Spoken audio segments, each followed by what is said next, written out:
What's going on, guys? We are here once again for another week in sports. We are Sports Moves. As always, it's C. Moody here with D. Moody. And we're here to talk about NBA, NCAA, get ready for March Madness, a little football, and WWE. Two Moody's, One Duty. Sports.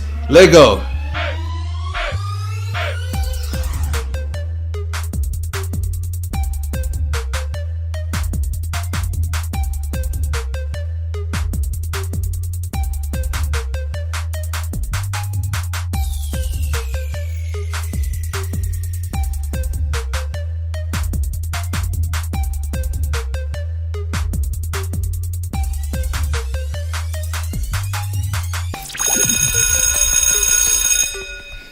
What's going on, guys, with another week here in sports?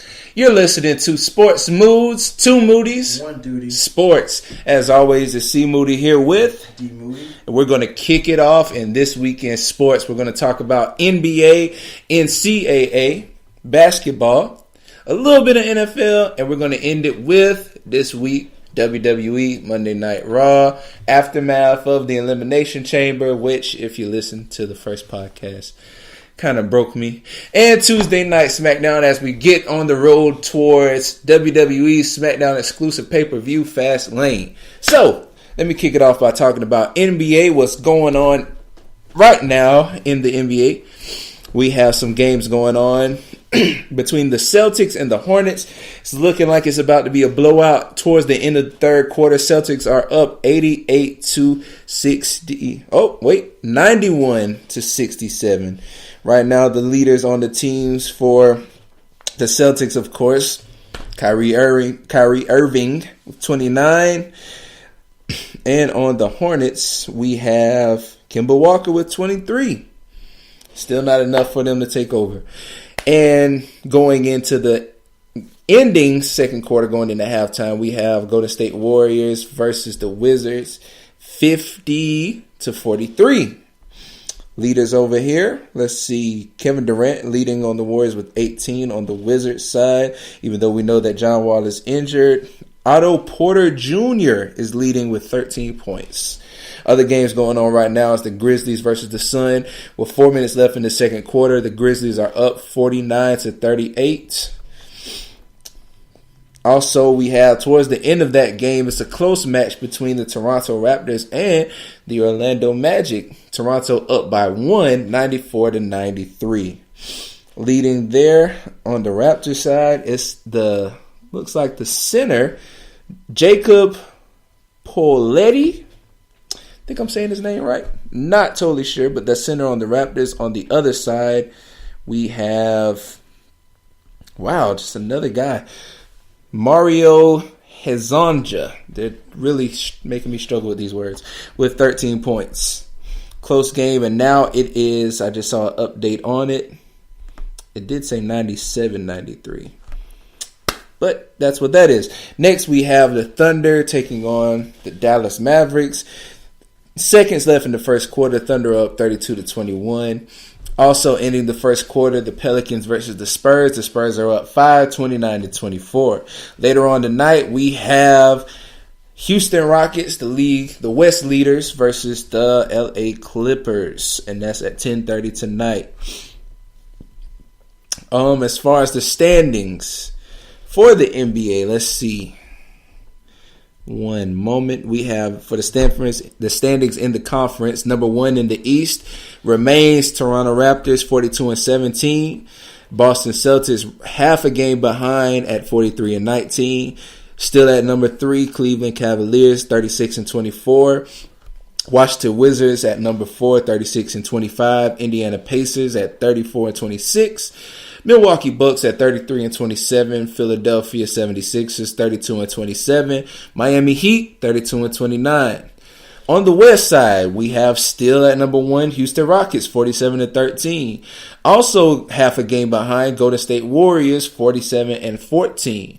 Number 3 the Minnesota Timberwolves at 38-26. Number 4 San Antonio Spurs 36-25. Number 5 Portland Trail Blazers at 35-26. Then the New Orleans Pelicans at 34-26.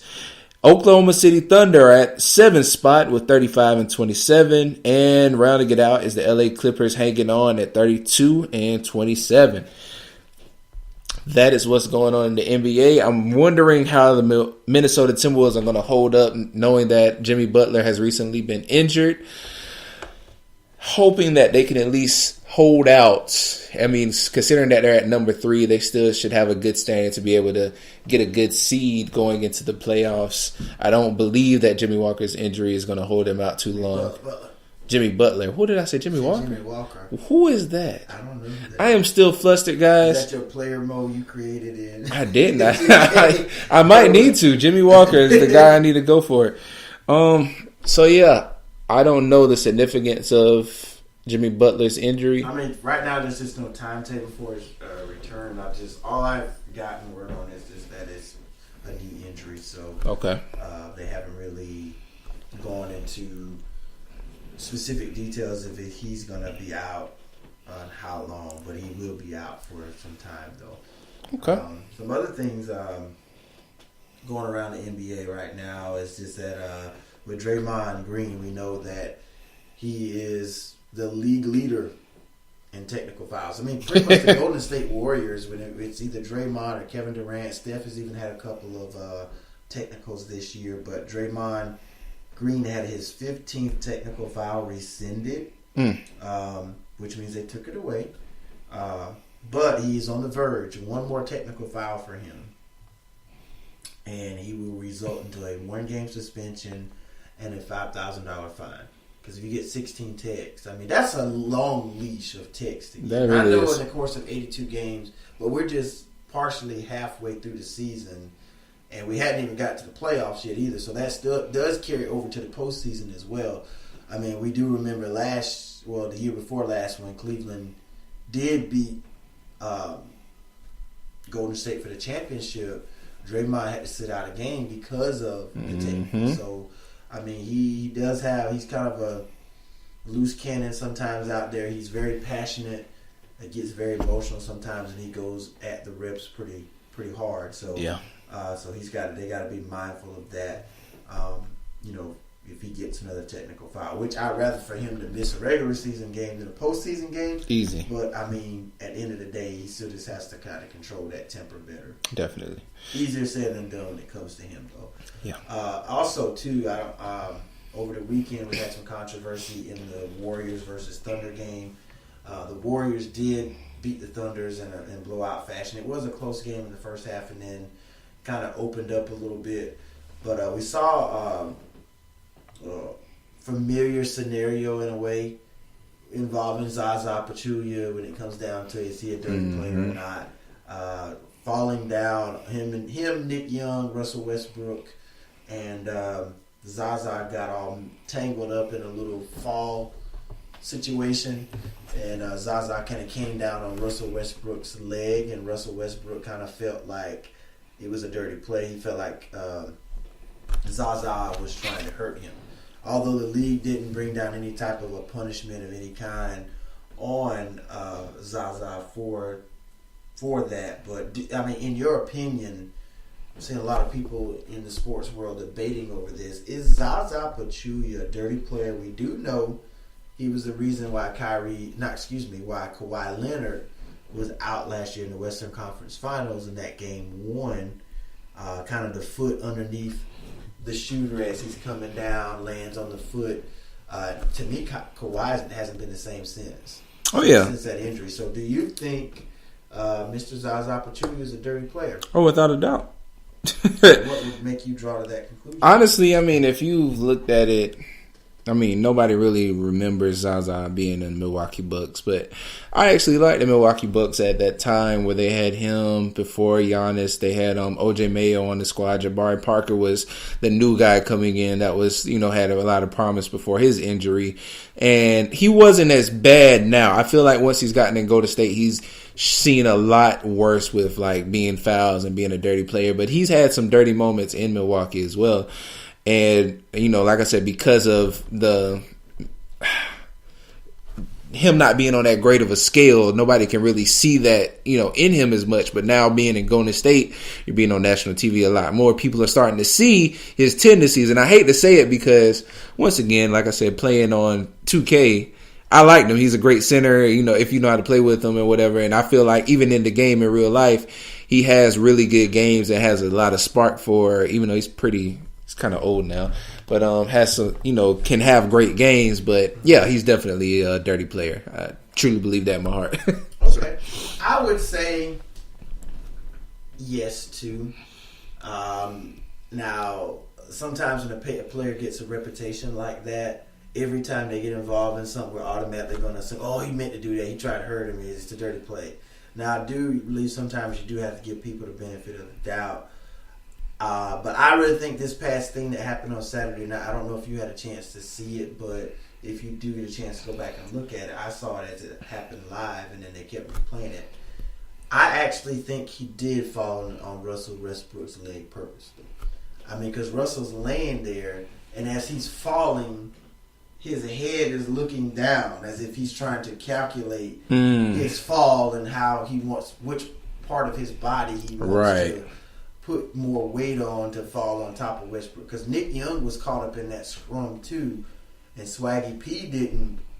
Although that's his teammate, when him and Russell Westbrook got tangled up, it wasn't. You could just see it was just a true tangling of the feet, and then somehow Zaza just comes in and he's just like falling down on top of it. So I think he's a dirty player. I think he's a good defensive player, and I think you need, not saying that takes away his abilities of what type of player he is for the Warriors, but I just feel like you're going to have some players out there that have an edge to them sometimes, and that they're going to push the limits and borderline push the limits, and sometimes they may push that limit a little too far where you end up hurting someone, and we're not in the business of hurting players intentionally anyway.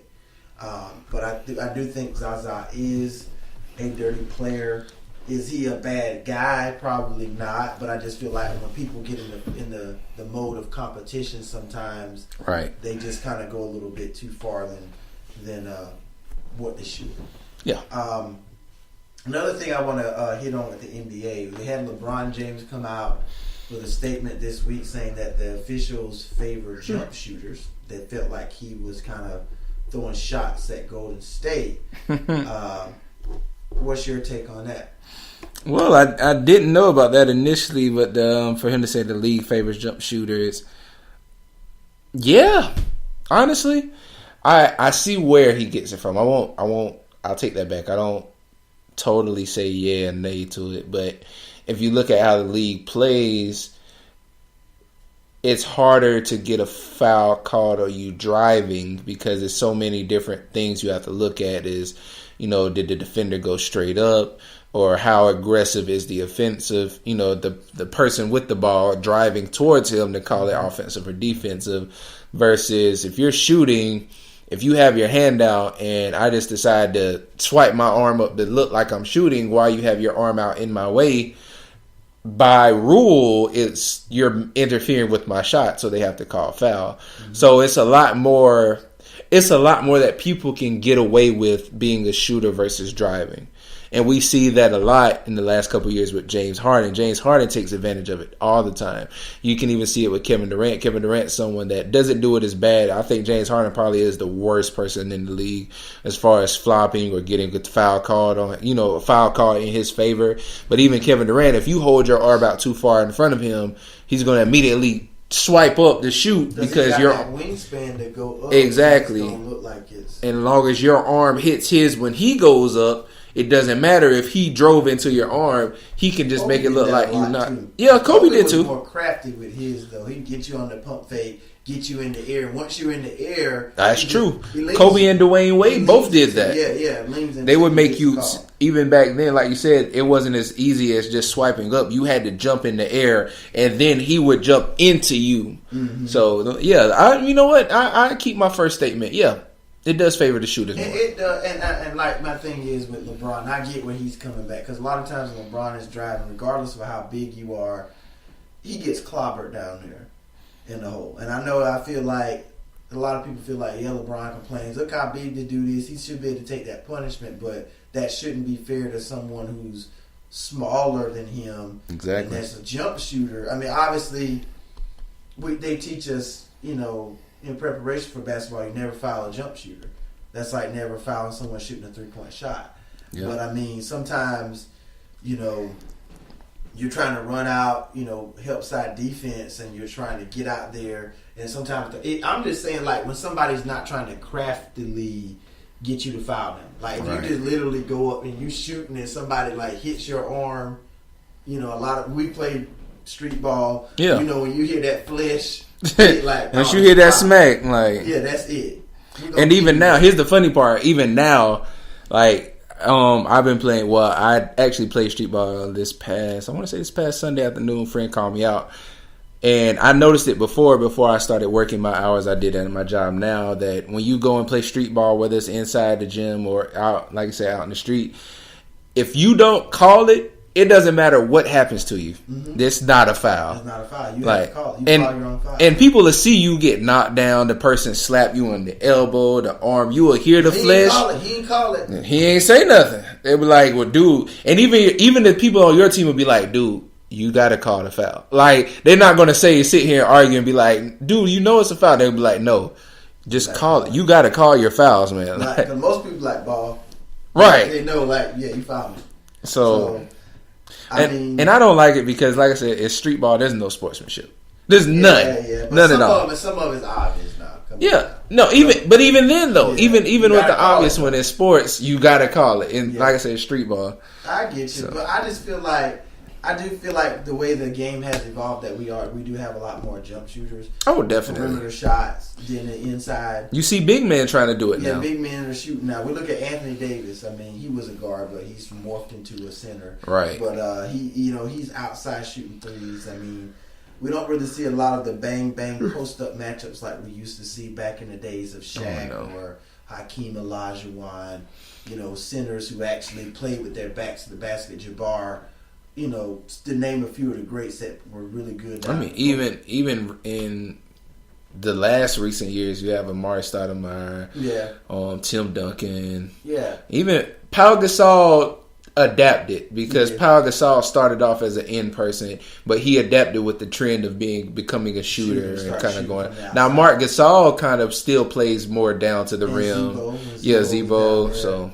But even now, Zebo's trying to take threes now, you know. So I mean, a lot of people try to, like you say, they try to evolve with the game. You really don't see a lot of people driving as much. I mean, you still have your power drivers like LeBron, right, and some of your guards like Kyrie, who will get in there in the lane and Kyrie, Kemba, Russell. Yeah, they'll go at it, but they just feel like sometimes they don't get the calls they deserve that a jump shooter would. Yeah, that's true. And I guess a lot of people felt that LeBron was maybe taking jabs at Golden State. You know, because they are jump shooting teams. Yeah, they're which most of the teams around the league are jump shooting teams now, but Golden State just has more consistency when it comes to.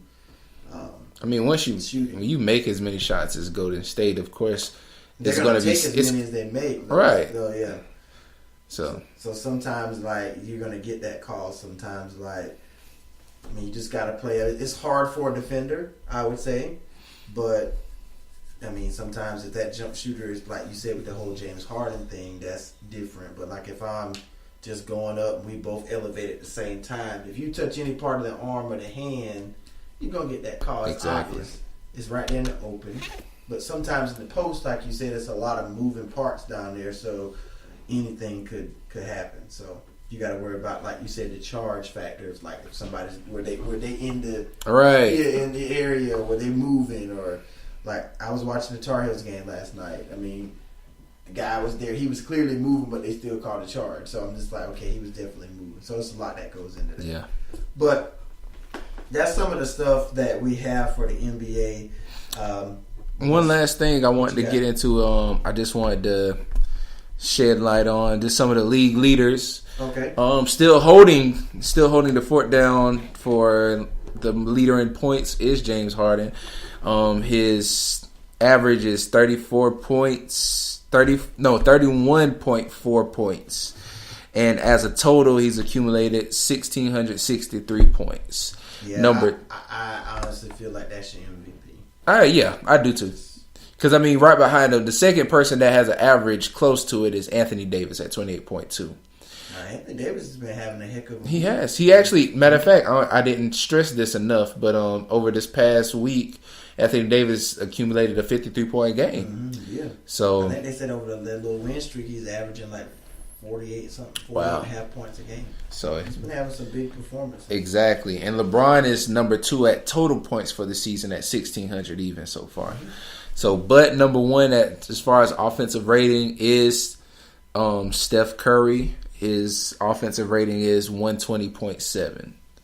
And behind him at number 2 for that is Kevin Durant at 117.4. So that's just what's going on as far as league leaders. Giannis Antetokounmpo is number 3 at 27.5 in points. And his total is 1,542. So that's your leagues. Those are your league leaders. That's all I got for the NBA. Yeah, I mean, we'll see how the Clippers and Rockets look later on tonight. I know the last time Harden didn't play, and we had that little scuffle with Chris Paul and Blake Griffin and all them. Things got kind of testy the last time, but obviously Blake is not there anymore. Harden is back in the lineup this time, so we'll see if the Clippers can be somewhat competitive versus the Rockets. I still think the Rockets will win that game. Oh, yeah. But we'll see how they try to contend with Harden and Chris Paul tonight. But that's what we have for the NBA as of right now. Getting really back in the swing of things the first full week since the All-Star break. So as teams get ready to try to, fight for playoff positioning, both conferences are pretty stacked. They're pretty close down to the wire. So, it's not a lot of games separating the top tier teams from first, second, or third place. So It's just something to kind of see how the rest of the season goes. Yeah. So good. Yeah. Close it out. Let's close it out. When we come back, we're going to get into some NCAA college basketball talk. As you know, we are getting close to that madness time. Get your brackets prepared. We're going to talk about the top 10, see where we're going from there. A little football. End it off with WWE. This is Sports Moves. 2 Moody's. 1 Duty. Sports. We'll be right back.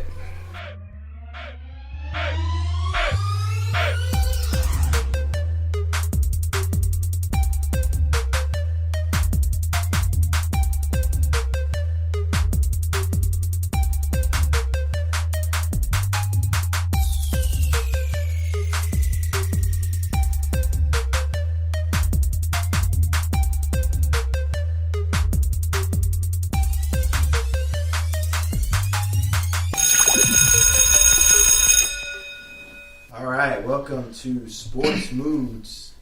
D Moody here with C Moody. 2 Moody's. 1 Duty. Sports. All right, we've already covered some stuff that's going on in the NBA right now. Now we're getting ready to get into some NCAA basketball. We're going to run down the top 10 of the current standings right now in the NCAA. Right now at number 10, we have Cincinnati at 25-4, still in the top 10. They've been there for much of the past few weeks, keeping pace with the top tier teams in the country. Number 9, North Carolina, who lost a tough one last night to a buzzer beater to Miami, 91-88. But the Tar Heels are 22-8 on the season. And I'm going to give you guys just a listen in, just a tad bit on the ending of that game. It came all the way down to the wire, as we said. We're going to let you hear how it came down to the wire. Barry takes it for 3.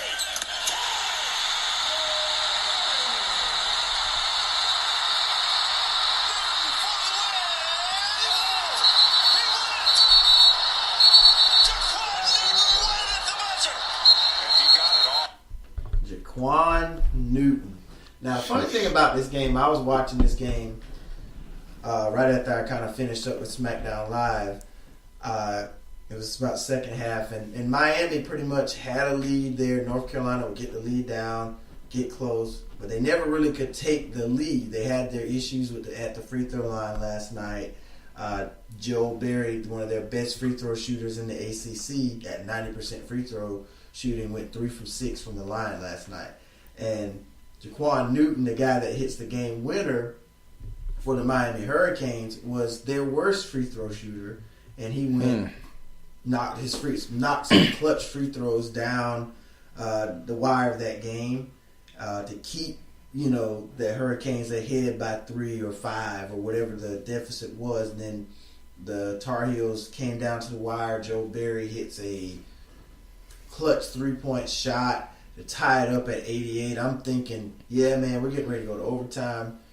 And it seems like the Tar Heels made the same mistake that they made in the 2016 National Championship game versus Villanova when they hit that game winner winning 3-point. You still have to play defense on that play. Right. You just don't let the guy dribble down half court. As long as there's time on the clock. As long as he gets a shot up, there's a chance they can still hit it. Yeah. I'm not saying foul him or anything, but at least Joe Barry was too far away from him to give him that type of a shot. And North Carolina loses a buzzer beater. But they're still number 9 in the country. Got a huge matchup with Duke coming up on Saturday, the regular season finale. Number 8, Purdue, 26-5. They're in preparation for the Big Ten tournament that's underway this week. That's actually taking place tonight. This first game's tipping off tonight. Number 7, Gonzaga at 27-4. Number 6, Kansas at 23-6. They beat Texas 80-70 on Monday night. They're going to claim another Big 12 regular season title for the Kansas Jayhawks and Coach Bill Self. Number 5, Duke at 24-5. They also lost on a buzzer. Yeah. Go figure. North Carolina and Duke in back-to-back nights both lose on a buzzer beater. And I have some sound clips from that game as well. They were playing Virginia Tech in Hokie Land.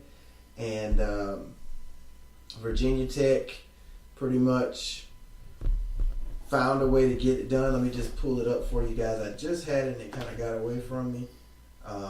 But this one occurred Monday night. Duke had missed some quality free throws as well down the stretch of the game that put them in the situation, kind of the similar situation that the Tar Heels were in. And this is how this one came down to the line. Alexander Walker, 6 seconds in the game. Wasn't in. On an air ball. 3 seconds to go. 2 seconds. Allen at the buzzer. Won't count. No. Dropped in by Bagley, but after the buzzer. So it was kind of a tip-in shot. The guy shoots for Virginia Tech a wild shot. It gets tipped in at the basket, and Duke comes down the other way. Grayson Allen tries to shoot a desperation 3 to win it, and it was tipped in underneath the basket, but the time had ran out, and Virginia Tech won the game. Now, one thing I do want to give the Virginia Tech head basketball coach a shout out. I know his name, but I can't call his name right off the top of my head right now. But in that game, every time Grayson Allen got the ball, they were, shouting out obscene gestures at him, using profanity. And at a media timeout, the coach goes to the scorer's table, gets the microphone on the intercom, and he looks at the student section. He was like, "Hey guys, quit cussing. Just quit cussing already." He was like, "If you want to do that, you can leave the game, but quit cussing." Oh, wow. Like, he was the head coach of the Virginia Tech basketball team because this was a home game for them, and he pretty much, he was tired of it, because it's pretty much like you're hazing someone. Yeah. Wow, that really is, man. And it was huge that he was able to do that. I thought that was a big thing for him to do because most coaches, they probably wouldn't step up or say anything in that situation. He was like, "Please just stop it," to the student section. But carrying on with the top 10, Duke and Carolina has a matchup on Saturday from Cameron Indoor Stadium. The rivalry will be renewed, but Duke lost to Virginia Tech on Monday night, 64-63. Virginia Tech also has a win over number 1 Virginia as well, so they've had some quality wins this year over Virginia, North Carolina, and Duke, the top 3 teams in the ACC. So they're trying to polish up that resume. Right. Virginia Tech to potentially get a bid to the NCAA tournament. Number 4 is Villanova at 25-4. They're actually in competition right now. I don't know if their game is going final, but I know they were visiting Seton Hall tonight. As soon as I can get an update just on looking that at score, that. I will let you guys know. Said versus Seton Hall, right? Yeah, it is in the first half right now. It is Villanova leading 24-18 on FS1 for Jay Wright and the Villanova Wildcats. Number 3 is Xavier, 25-4 on the season versus Providence. That score of that game, Xavier wins by 10, 84-74. So they get a victory to push them to 26-4 at this moment. Number 2 is Michigan State at 28-3. They're on a 12-game win streak right now, preparing for the Big Ten tournament that's starting this week. A lot of people feel Michigan State should take that Big 12 tournament championship as they get ready to head into the NCAA tournament. Probably also will get strong consideration for a number 1 seed in the tournament as well. And then number 1 at 26-2, the projected number 1 overall seed, the Virginia Cavaliers, 26-2 on the season, ACC regular season champions, as they prepare for the ACC tournament next week, as that sets to get underway. So that's your top 10 right now in the NCAA side of things. As I just mentioned, the Big Ten tournament is actually underway. Usually this will be the first time the Big Ten tournament actually gets underway before all the other major conference tournaments. So they're doing theirs a week early. Okay. And then next week you'll start seeing the ACC tournament, the Big 12, the ACC tournament, but they're doing theirs a week ahead. So it's not really going to be a lot that they can do per se for teams that's kind of on the bubble trying to get in, because they're doing it a week ahead. So it may be some of these teams from other conferences that can make their resume look better playing a week later than them, that may get strong consideration to get in over some of the Big Ten teams. So we'll see how that plays out by having that conference tournament a week early than it normally is. And then obviously the best rivalry in college basketball going to be taking place Saturday night from Cameron Indoor Stadium. 9 miles separates these two schools, Duke versus Carolina. Coach K and Roy Williams will lead their clubs to go head-to-head the second time this season. Carolina won the first game in Chapel Hill, and we'll see if Duke can try to even up the series at home on senior night when the Tar Heels and the Blue Devils hook up once again. Now, staying with college basketball, just something we want to kind of hit on a little bit. A lot of news circulating around the Arizona basketball program with the head coach Sean Miller, former coach of Xavier. Has been with Arizona now for a couple of years. He was caught by an FBI wiretap discussing a $100,000 payment to secure a recruit. So since then, since this news has dropped, he has not coached the team. He has not been a part of any team-oriented activities such as practice or traveling with the team or coaching the team in these games. So with that being said, a lot of people around the sports world, they've been debating on whether collegiate athletes should be paid while in college. Steve Moody, I'm going to kind of turn the floor over to you to kind of see what your opinion is on that. Well, now, for the longest time, I must admit, I always felt like, yeah, they should be, because like I said, when they were even doing games, they were using their likeness. Still, if they sell jerseys, people are buying their jerseys. They wouldn't buy this number if they weren't doing it out of acknowledgement for that particular player. Even then, they're watching the games because of the excitement that that team is bringing for that, for that college. And someone made a point and said that, some of these players are, coming in, and because of their prestige or their athleticism, they don't have to pay for college. And so they feel as though that's an unfairness that's already an advantage, because most people, going through college, the college process. If you don't have a scholarship, you're going to have to do student loans, and everyone knows that once you get student loans, that's almost something that takes forever to get off of, your debt and credit, all of that. Mm-hmm. So it's like, they're already coming in with the free card. Why are we trying to benefit them even more? Mm-hmm. So that gave a perspective I didn't think of, but at the same time, everybody that plays collegiate basketball doesn't have a scholarship.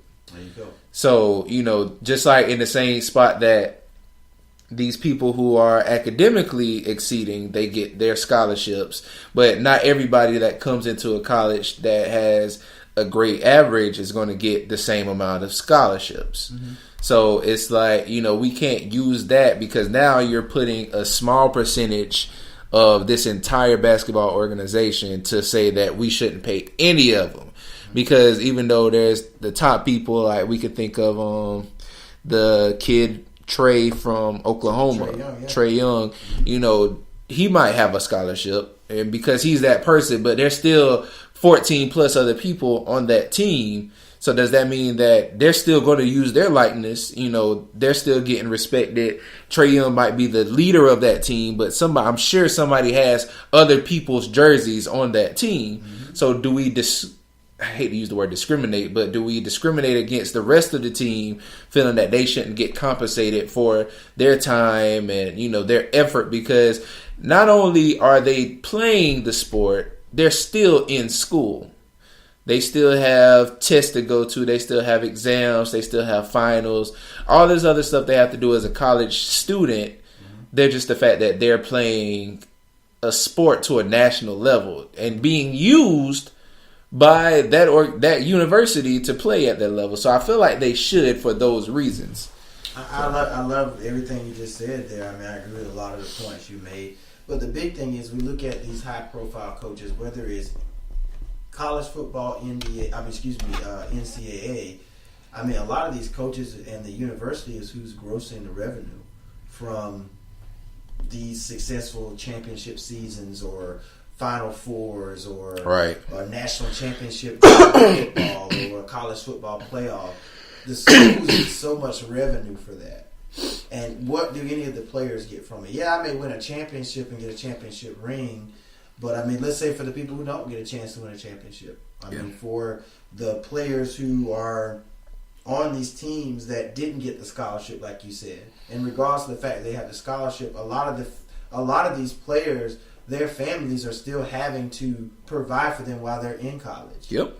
Still sending money for food, for clothes, for supplies, for things, the essential stuff that they need. So I really feel like the universities are grossing all these thousands and close to millions of dollars in revenue from. Think about a university. You have so many different sports that generates revenue for that. You got basketball, you got football, you got softball, baseball, you got lacrosse, you got all kind of other sports that your money is constantly flowing in.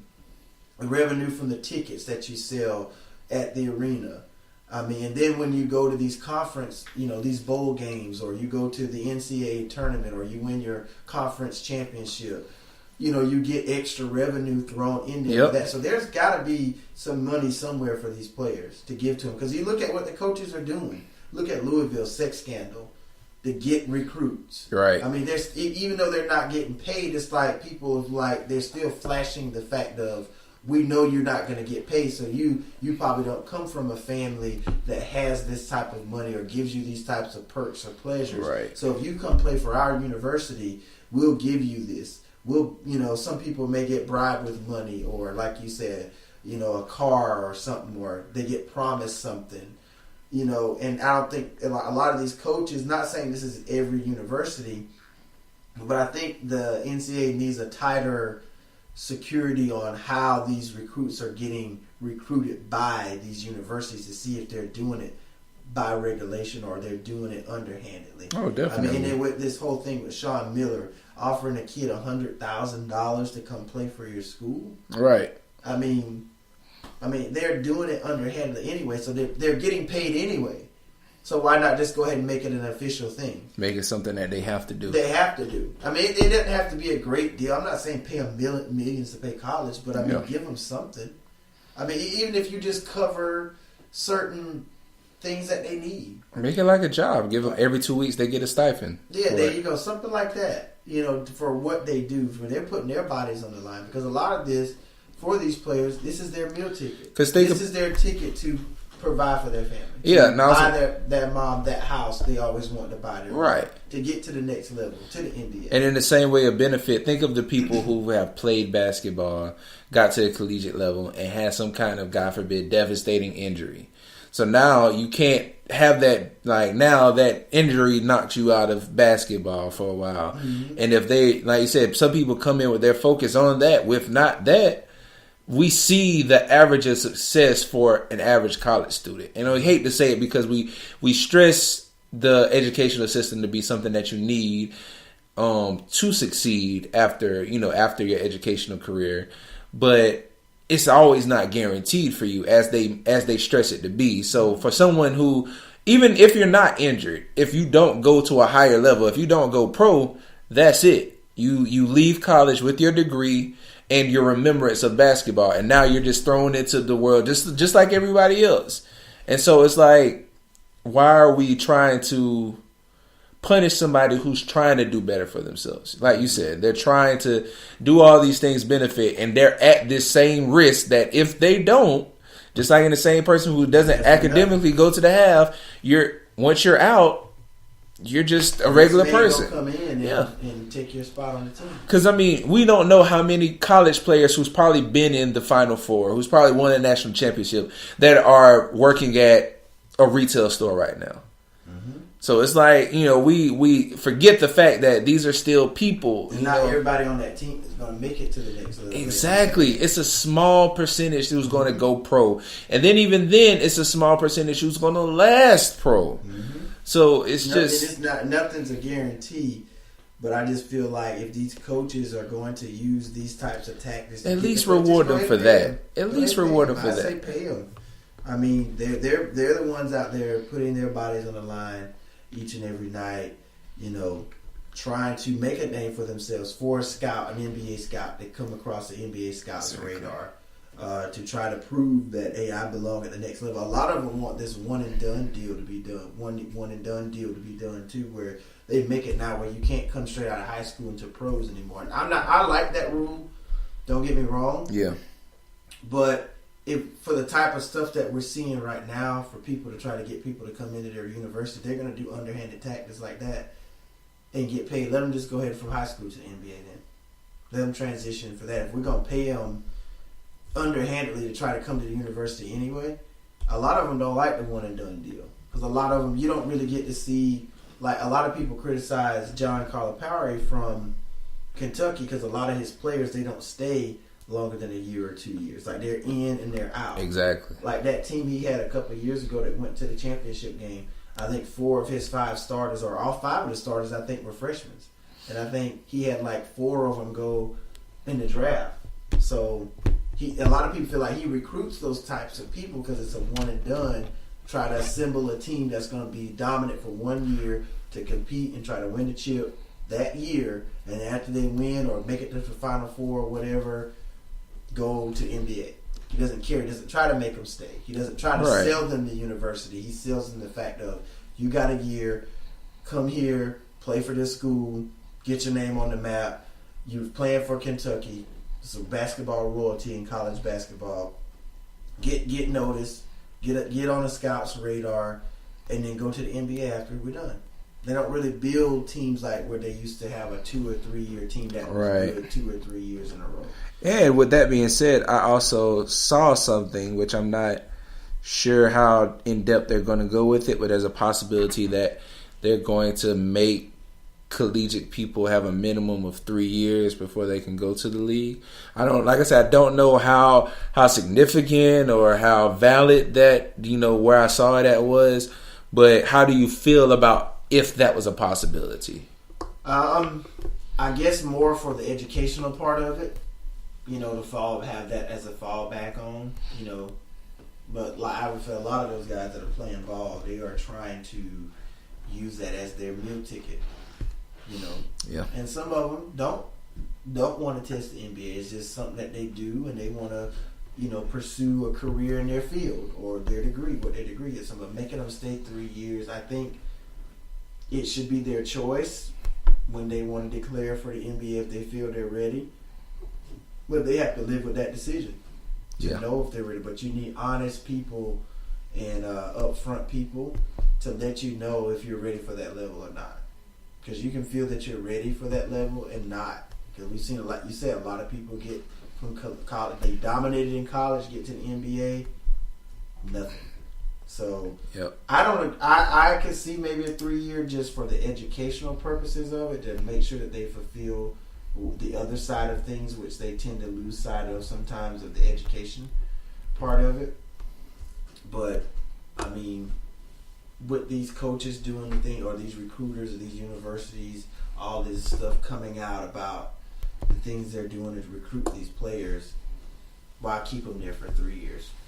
True, and that also made me think of LeVar Ball trying to make that basketball organization where if you just want to play basketball and not go to college or whatever, you can go to his place. And someone, I mentioned this earlier at my at work, and someone was like, that makes LeVar Ball's position, what he's trying to do, seem more like a valid option, because there's some people who literally, like you said, are just trying to play so they can actually provide for their families. They're not looking for the educational prospect. They see more hope out of making it in that, and especially if somehow LeVar can make that as a alternative intermediary process between high school and NBA, where instead of trying to do college, you can just go into that mid-pro level and still get you prepared to go pro level.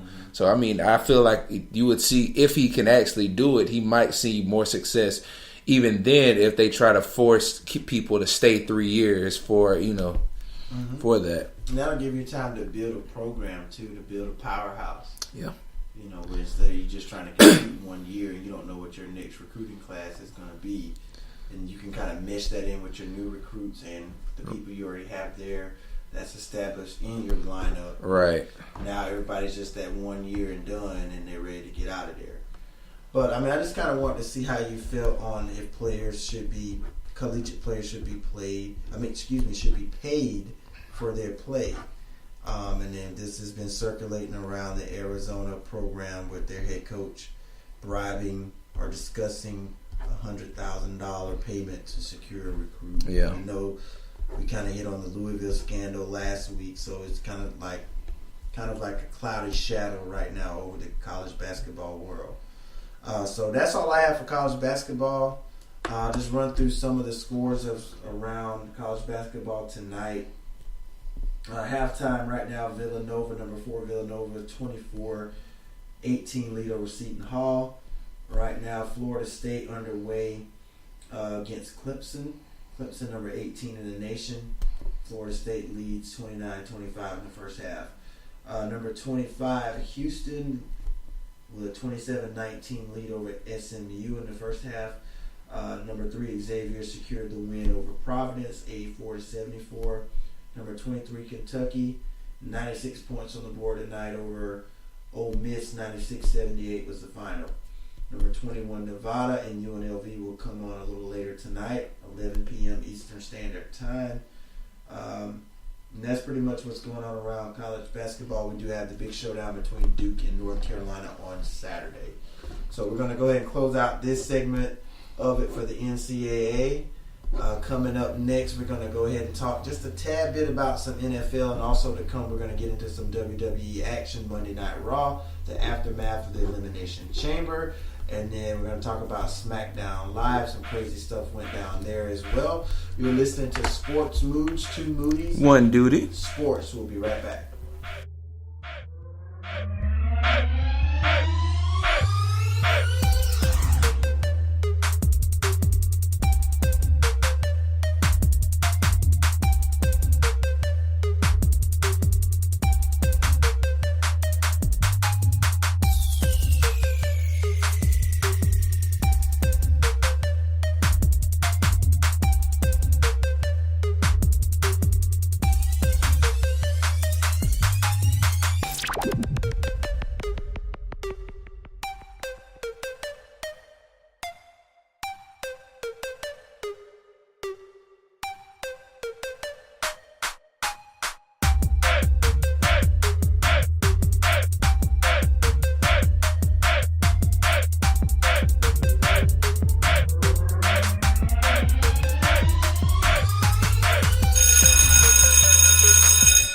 right, welcome back, guys. We are Sports Moods.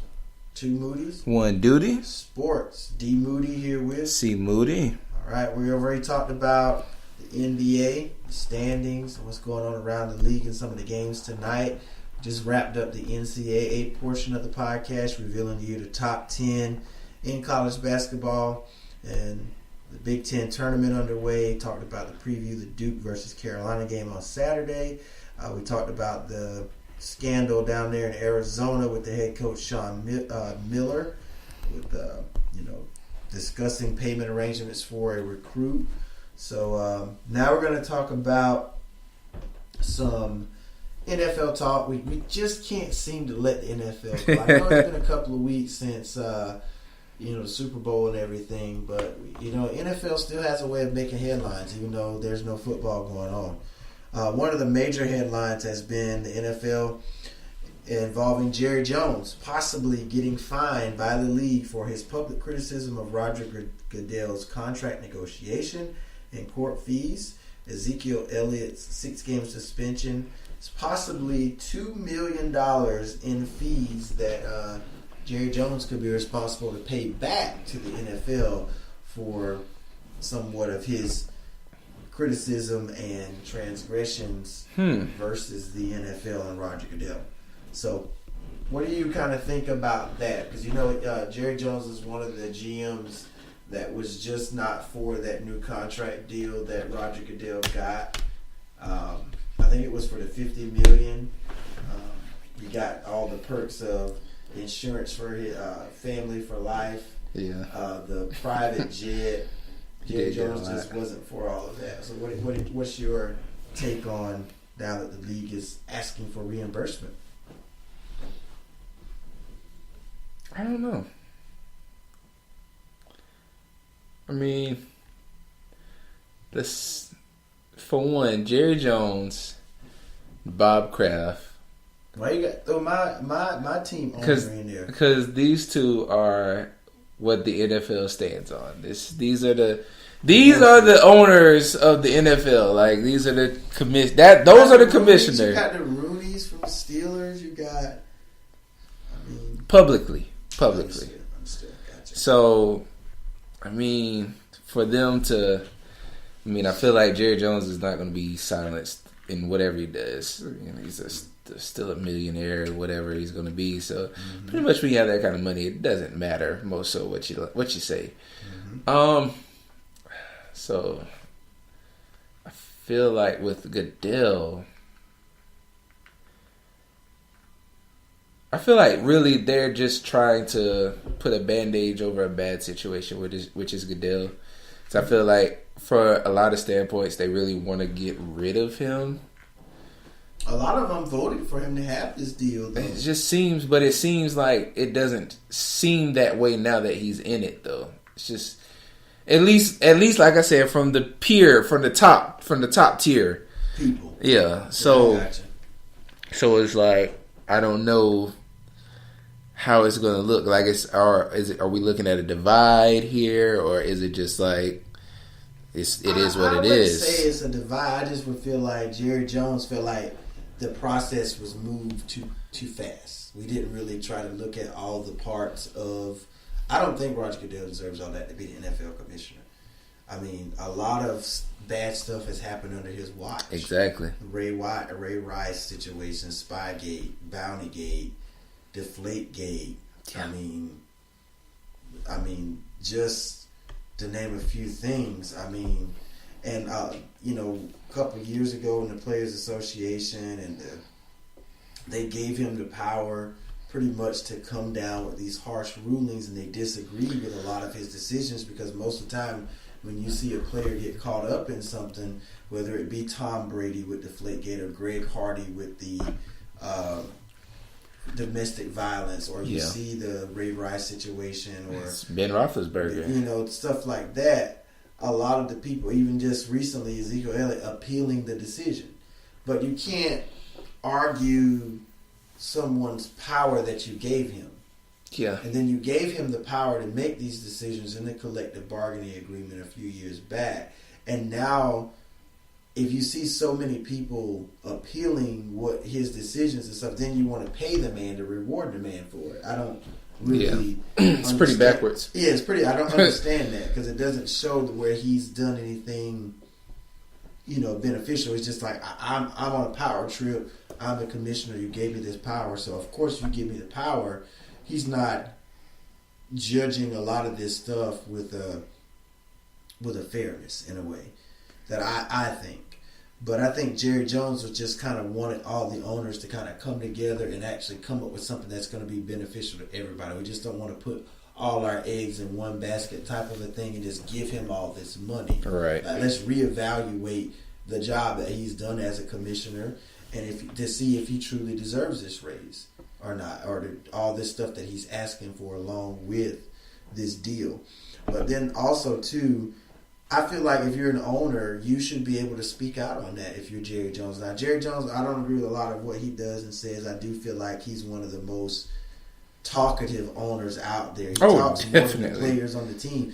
He talks more than Jason Garrett, the head coach of the team. Right. So he's the owner. He's the GM. He's everything that comes with that Dallas Cowboy team. I mean, that almost reminds me of Mark Cuban in the NBA. For some time, he made a lot of comments that weren't, that were frowned upon by the league, and just because he was just being so loud spoken of an owner or whatever, so it just made me think. And both being from Dallas. Yeah, and then my thing in that too is just like people. I feel like people should be able to speak out against something when you're in a position like that, regardless of whether they're criticizing you or praising you. That comes with the job. That's like whether you're the president of the United States, whether you're the general manager of a team, the commissioner of a major sport, or even if you're in some type of leadership, like people are going to call you out for what you do or what you don't do. And then regardless of that, if I challenge it, that's why it's in place. I don't have to agree with it because everybody else does. Right. And I feel like I can have a difference of opinion on something and say, hey, I don't really agree with this. Let's try to figure out. But a lot of people feel like Jerry Jones is just holding up the process. The deal got passed, so Rodgers still wins because he gets the money, he gets the deal. And then the whole portion with the Ezekiel Elliott part of it, how Jerry Jones was outspoken when it came to that, supporting Zeke in that situation and appealing that. And now they want Jerry Jones to pay the fees for that stuff. And I'm like, he's not the only person that have appealed anything. Yeah. Tom Brady appealed. Almost every decision that Roger Goodell makes regarding a player, the Player Association is going to appeal it. So that's what the Players Association is there for, the representation of the player. So it's just not a one-sided thing. So when the league comes down with a decision, we have somebody who can go against it. Right. We want to make sure that it's fair, even no matter how many times we have to appeal it. So, but I just feel like with Jerry Jones, I feel like that's just who he is. And Roger came out this week and said, he said, we don't always see eye to eye on stuff. I have a great deal of respect for him. And, Jerry's just who he is. That's just what it comes down to at the end of the day. If he feels a certain way on something, he's going to speak out on it. Very much so. He's going to make it known that he feels that way. So it's kind of shifting guards on that. Just another big trade that went down for C. Moody's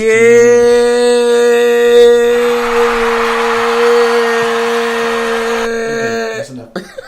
In case you forgot, C. Moody's team is the Los Angeles Rams. That's right. And they received a big trade for Marcus Peters coming over from the Kansas City Chiefs. For 2-round picks. Yeah, that's it. Got him for much of nothing at this point. So I think he'll fit already well into that defense that you guys have. I mean, you guys had an awesome season, the coach of the year, the offensive player of the year, and the defensive player of the year, and now you get one of the top. Peters to that. So you guys got some good stuff going on. I do have a clip for Marcus Peters. He was on NFL Total Access earlier this week talking about a number of different things. Hopefully the Chiefs in Mexico City this year. Mexico. Talk about Patrick Mahomes, man. You got a chance to go up against him a lot at practice. What are you expecting in this game, and what can fans expect from Patrick? Expecting turnovers, and I'm expecting to win. Oh, you're in competitive mode right now. Yeah, so you're expecting to get some turnovers off of him. Already. He know how to give me the ball. He know how to give it to you. So did you agree with them moving Alex? No, man. Alex don't get enough respect. And they need to start putting some respect on that man's name. Because I done seen that man get thrown under the bus too many times, and he took it as a man. And he never complained about it. He don't turn over the ball. And he know how to win. That was our fault for messing up the playoffs on him. I know that's right, bro. That was our fault. I know that. That's deep right there, man. That says a lot because I really love Alex Smith, man.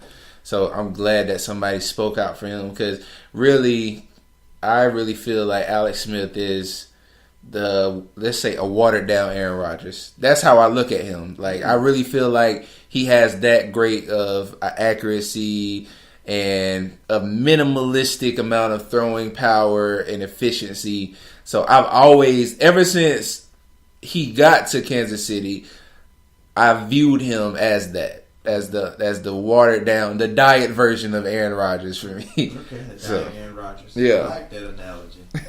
I mean, it's good to hear him that even though you can tell he was for Alex Smith and not much for Patrick Mahomes, who's going to be taking over. Right.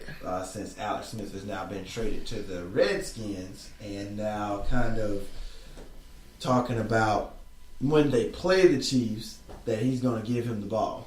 Like, there's going to be turnovers. He's expecting turnovers. And just kind of supporting Alex Smith on that. So I think Marcus Peters, he does have an edge to him. This is a guy that I saw last year, Jets versus Chiefs game up in New York.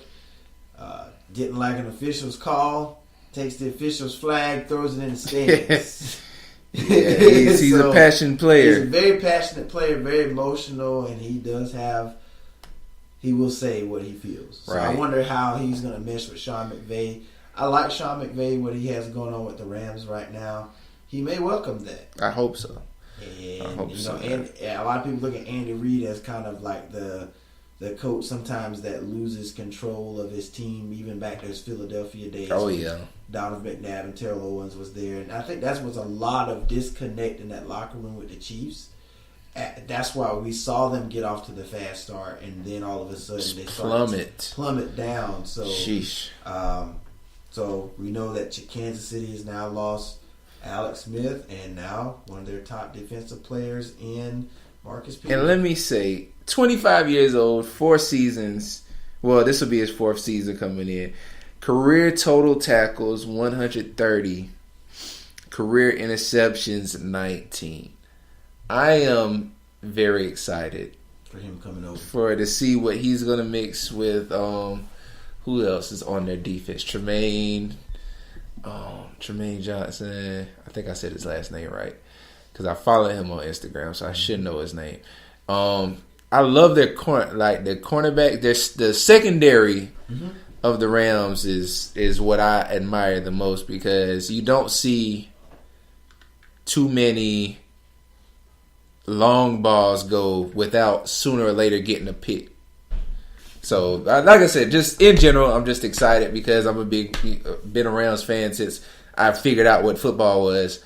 So that's good. I'm anxious to see how it's going to work. Also, the NFL Combine is set to begin next week from Indianapolis. So we get ready to move forward to the NFL Draft. So we just want to give you guys this a little commentary on the NFL. Also, another thing I want to throw out there for the Patriots. Mr. Deion Lewis came out this week. Unrestricted free agent right now. He had some comments on what he thought his future would be with the Patriots, and pretty much what he had to say was this. I'm trying to pull up the tweet where I had it. Give me one quick second here to pull that up for you guys.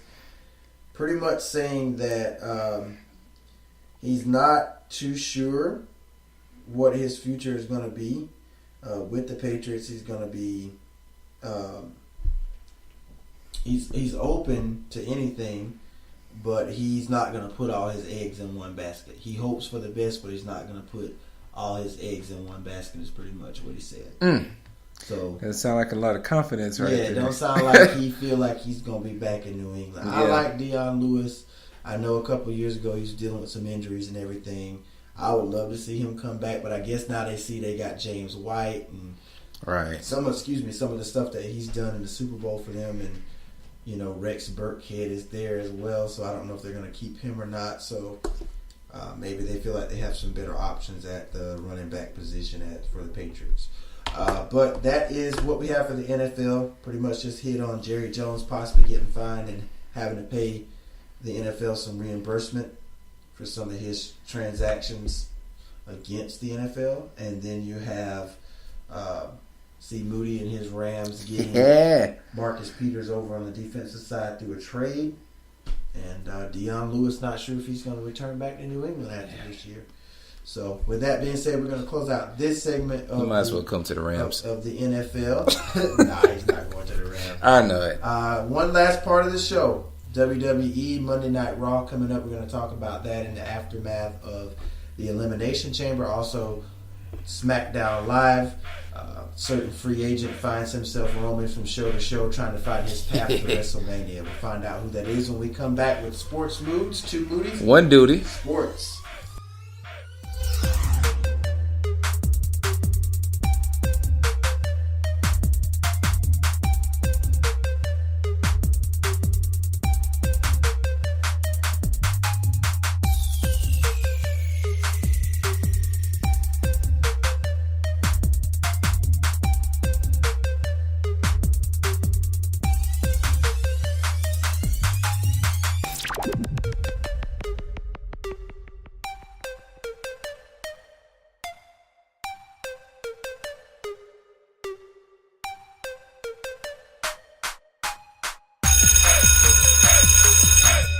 What's going on, guys? We are back for our last segment of this podcast, talking about WWE Monday Night Raw in the aftermath of the Elimination Chamber and Tuesday SmackDown Live. This is Sports Moves. C. Moody here with D. Moody. 2 Moody's. 1 duty. Sports.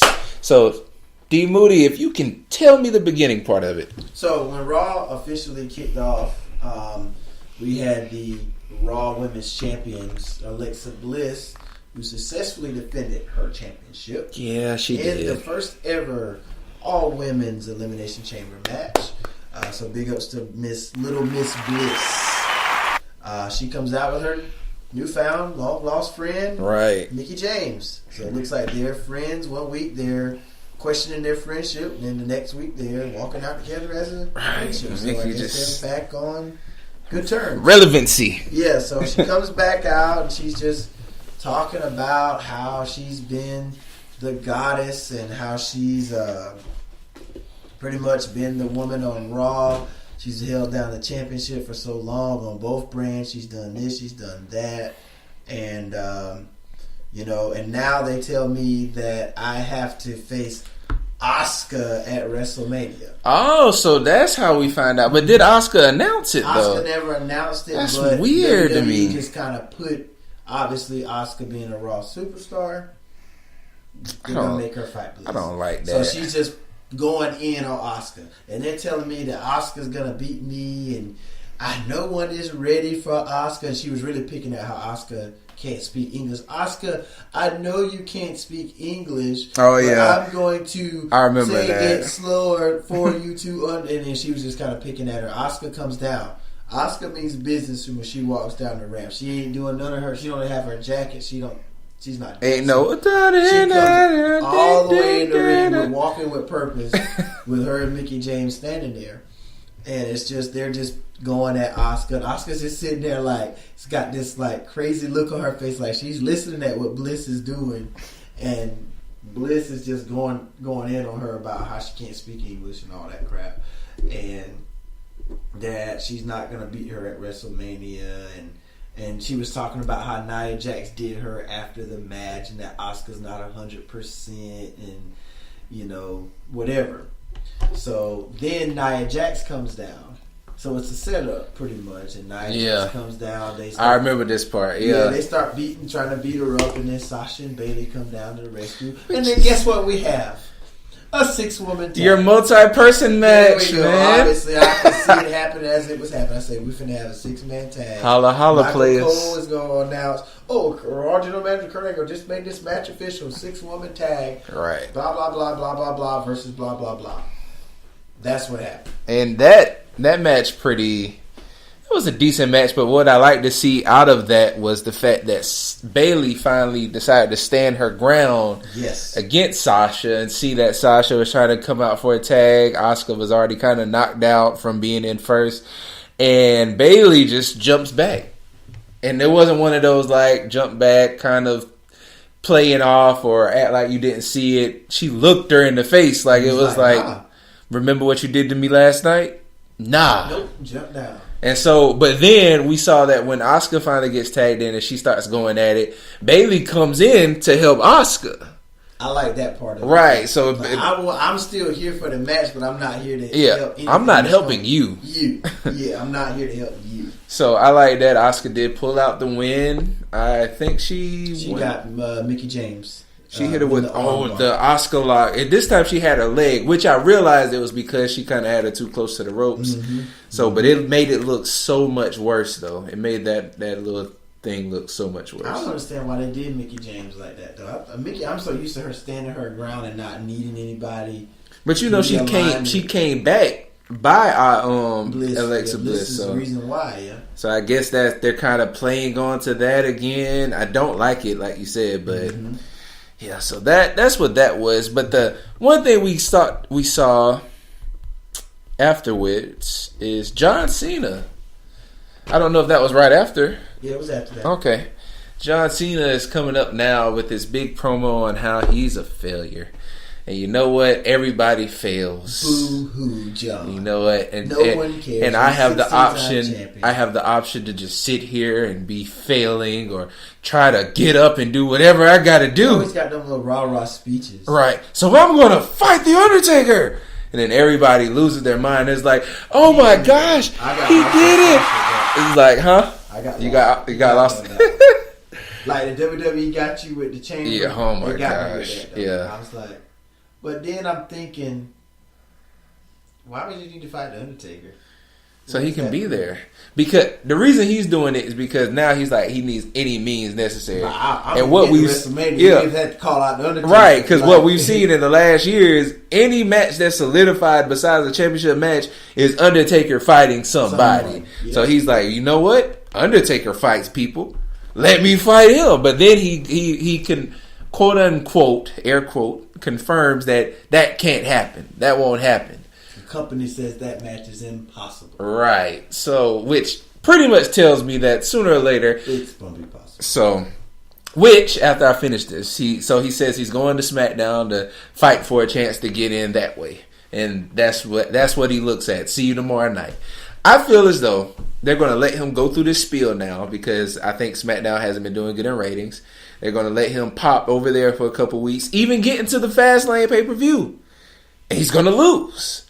And then now it's going to be like, either he's going to lose and say, you know what, I really just have to call out the Undertaker. They say it's impossible, but dead man, I'm challenging you. Or even better, Undertaker finally recognizes that John Cena called him out and interferes in the pay-per-view. You don't think Undertaker would do that? I would think, Undertaker, you have to summon him. And you have to do whatever you got to do to get his attention. You ever notice everybody who wants to fight the Undertaker? But John Cena is a different person, though. You remember when John Cena started, Undertaker was the first person that really was like, congratulations when he came back. Yeah, he's a big supporter. So they have a lot of history from John Cena's career. So I feel like, even though, like you said, it takes a lot to get Undertaker's attention, I feel like he already got it by saying what he said, and then on top of that saying, oh, well, they said it's impossible. So now it's like, well, Undertaker, are you still... Because you remember, I think last year or the year before, Vince McMahon tried to make it seem like he owns Undertaker, and Undertaker had a... So now it's an underlying sense of, well, Undertaker, the company says that you can't do it, So are you subject to the company, or are you going to show your face again? I don't think it's going to go that route, though. I agree. I see what you're saying. I get the logic. Yeah. But I think what it's going to be, John is not going to win at Fastlane. No. And John is going to be desperate. Yeah. I've never missed WrestleMania. Like, I don't care if they say this match is impossible. I want to fight the Undertaker. You know, he gonna push that issue. Because I think after that, you have, 2 or 3 more weeks before? Yeah, Undertaker ain't going to constantly let you call him out and not answer. Exactly. Because, like, everybody he's fought, like, the best Undertaker promo I've ever seen was the one with Triple H. That was a great match. Triple H came out. They didn't even talk. They didn't say anything. Yeah. They just looked. And then he did the cross his neck thing, and then Triple H just backed up. Then the sucking thing, and it was just like, Undertaker eyes got big for a second, and then it was just like, that was it. Yeah, they didn't even talk. Because at first when Triple H was when he was looking at the sign, and Undertaker was just looking at Triple H, and then he kind of cut his eye and then he looked at Triple H like you want to fight, be like, and a wrestle. It don't come that easy. Yeah, it don't come that easy, son. You got to earn it. And let me say this. Now, before that, of course, this WrestleMania match before Brock beat him, and this was way before we had WWE Network to watch it. So I mean, by then you had to pay per-view if you wanted to see this match. Mm-hmm. I've never seen a legit WrestleMania until like we start doing the WWE Network. I personally bought that match. Like, if you go on iTunes, you can buy matches instead of having to buy the whole show. Mm-hmm. I bought that match to see that. Yeah. I'm just. Yeah, I mean, it is. And that made you get excited for Mania when Undertaker was going to be there. Right. Even when he fought Shawn Michaels those 2 times, and it's very rare that, like you said, John Cena, Undertaker's never cross paths in any capacity, whether it be WrestleMania, any. I think this is a good way for both of them to go out. I mean, John Cena's going to come back. He's going to get that 17th. But I think Undertaker wants to leave by John Cena. Mm-hmm. So, because I mean, of course, he had to do last year because he had to get Roman Reigns over. Cena over though. I mean, unless Cena's going to make another push. He could. So Cena now he defeats the Undertaker. I'll defeat the Undertaker at WrestleMania. Right. And I'm gonna go for my championship. So now he that might set up a Shinsuke John Cena for the next pay-per-view or SummerSlam 1. It could. Like I said, I don't really see a lot of value in beating the Undertaker at WrestleMania anymore since Brock did that. He does have Roman 2 losses last year, and even though I wasn't even excited about the win for Roman. It was more like the Undertaker died with Roman. It was just like, I'm laughing more because I felt the same way. I was just like, dang. Because in the last few WrestleManias for me with Undertaker has been slowly. It hurts me to watch that match because I genuinely now, like I said, after 20 minutes, we talked about this before the show. After like 20 minutes, Undertaker starts looking like the feeble old man that he's becoming, and I hate to say it because he's such a great wrestler, but you can tell he's burnt out. Like, he genuinely doesn't look like he can come up the ropes. He's trying to do all his moves. Like, everything looked like he's taking his last breath. Like, it's sad to watch, man. It is. Win like or year, lose. Like I said, when I watched it last year, it was just like we watched Undertaker die before our eyes. It really was, man. It really was that bad. Like, it was really bad. But I mean, I wouldn't be surprised if they make it happen though. I'm sure they will. I really think that Undertaker, because I saw, I think Michelle McCool through Wrestle Talk TV, they showed that Michelle McCool made a post about Undertaker back in the gym. Which I mean, of course, people like to stay in shape, but Undertaker's somebody that lives for wrestling, so this could be his last hurrah. That could be just a ploy they're using.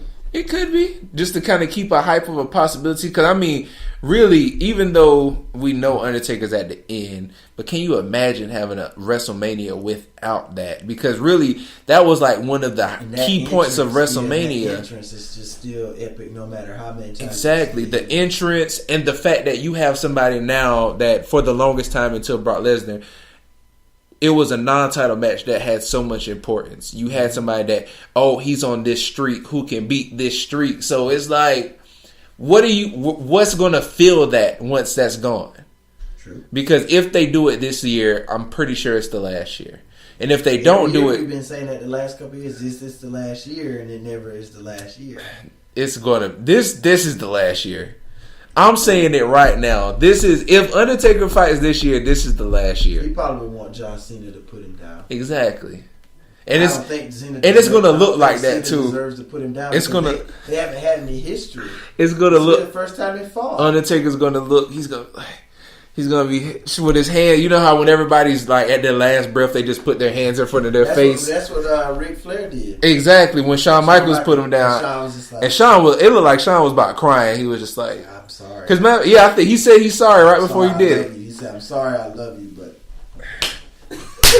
Just good night, Rick." And the same thing happened with Shawn. yeah. With Undertaker, he looked at Undertaker. He slapped him like, "Go ahead, like do me off. it, Like, yeah." Go ahead, like he went like that, like, "Go ahead, and finish me off." And Undertaker got mad and threw him up over there. And Tombstone Shawn, that was the end of Shawn's career. So Yeah. Undertaker has to go out like that. But the way they set it up last year, how they had that thing in his head and his code, you thought that was it. Yeah, I would, because he did all that, I would like it to end like that. Because now if he does, they knew that was gonna be the end. Let it end that way. Because if he does it again this year, it's like. But why did you do that? We know it, but you could have not done it last year. So maybe genuinely Undertaker might have felt like it was his last year because I know part of the reason he stopped is that year he had surgery to deal with, and they thought that surgery was really going to inhibit him from coming back. So John is going to SmackDown. Just try his luck again. Try his luck again, and we'll see what happens on SmackDown Live when we get there. And then for whatever reason, we get a tag team championship rematch. 2 out of 3 falls this time. Watch it. It was bad. They saw the highlights of that. Now that broke kick, Shane. That was the high point when Cesaro ran through to distract him and turn around to a bro kick. That was a high point. The second part was a blah match, and they just retained their. They didn't get any falls. Titus and why make it a 2 out of 3 falls if you weren't gonna let him get a fall? I mean, that made me think of the Usos versus Shelton Benjamin though at the pay per view. Yeah. But that one was still more interesting than this one. That really wasn't a good one. Right, because that one had substance, and that was, like you said, it was still bad. And so, yeah. So we had that. That happened.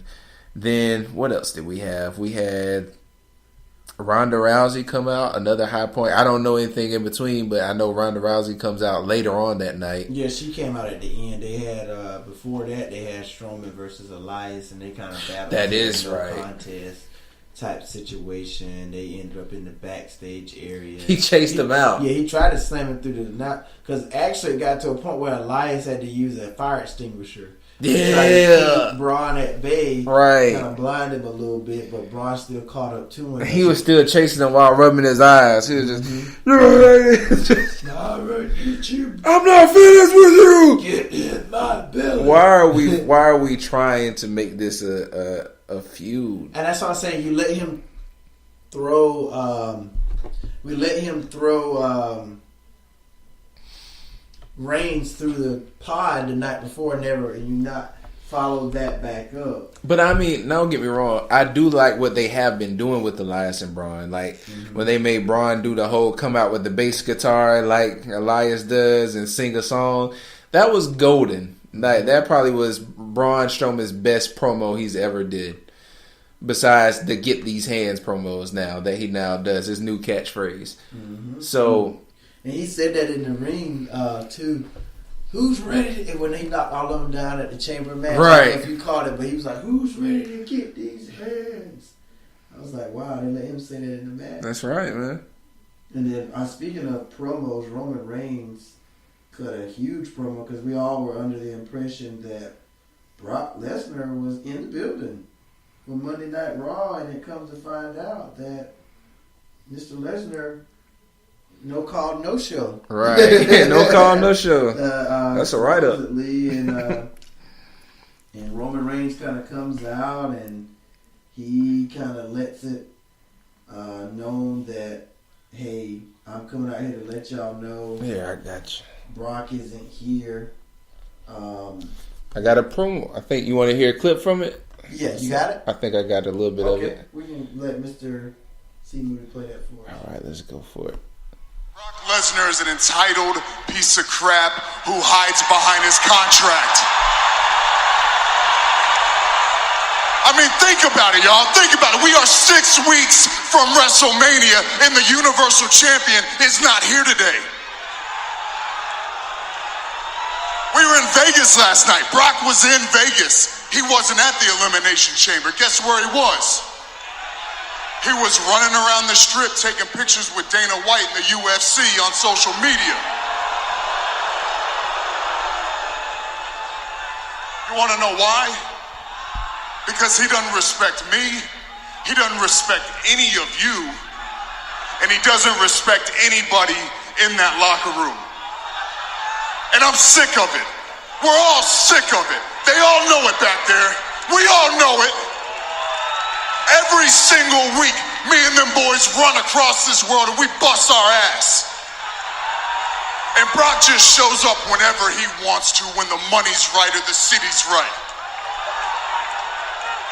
But we don't care. It doesn't matter how many people show up, how big the town is, I'll be there. Because I said I'll be there.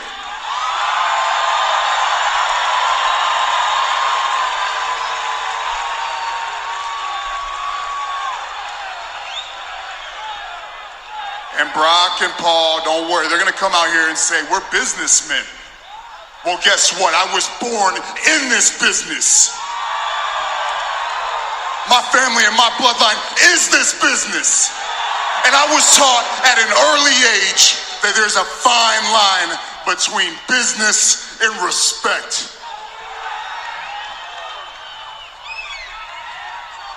And I'll say this right now. I don't respect Brock Lesnar.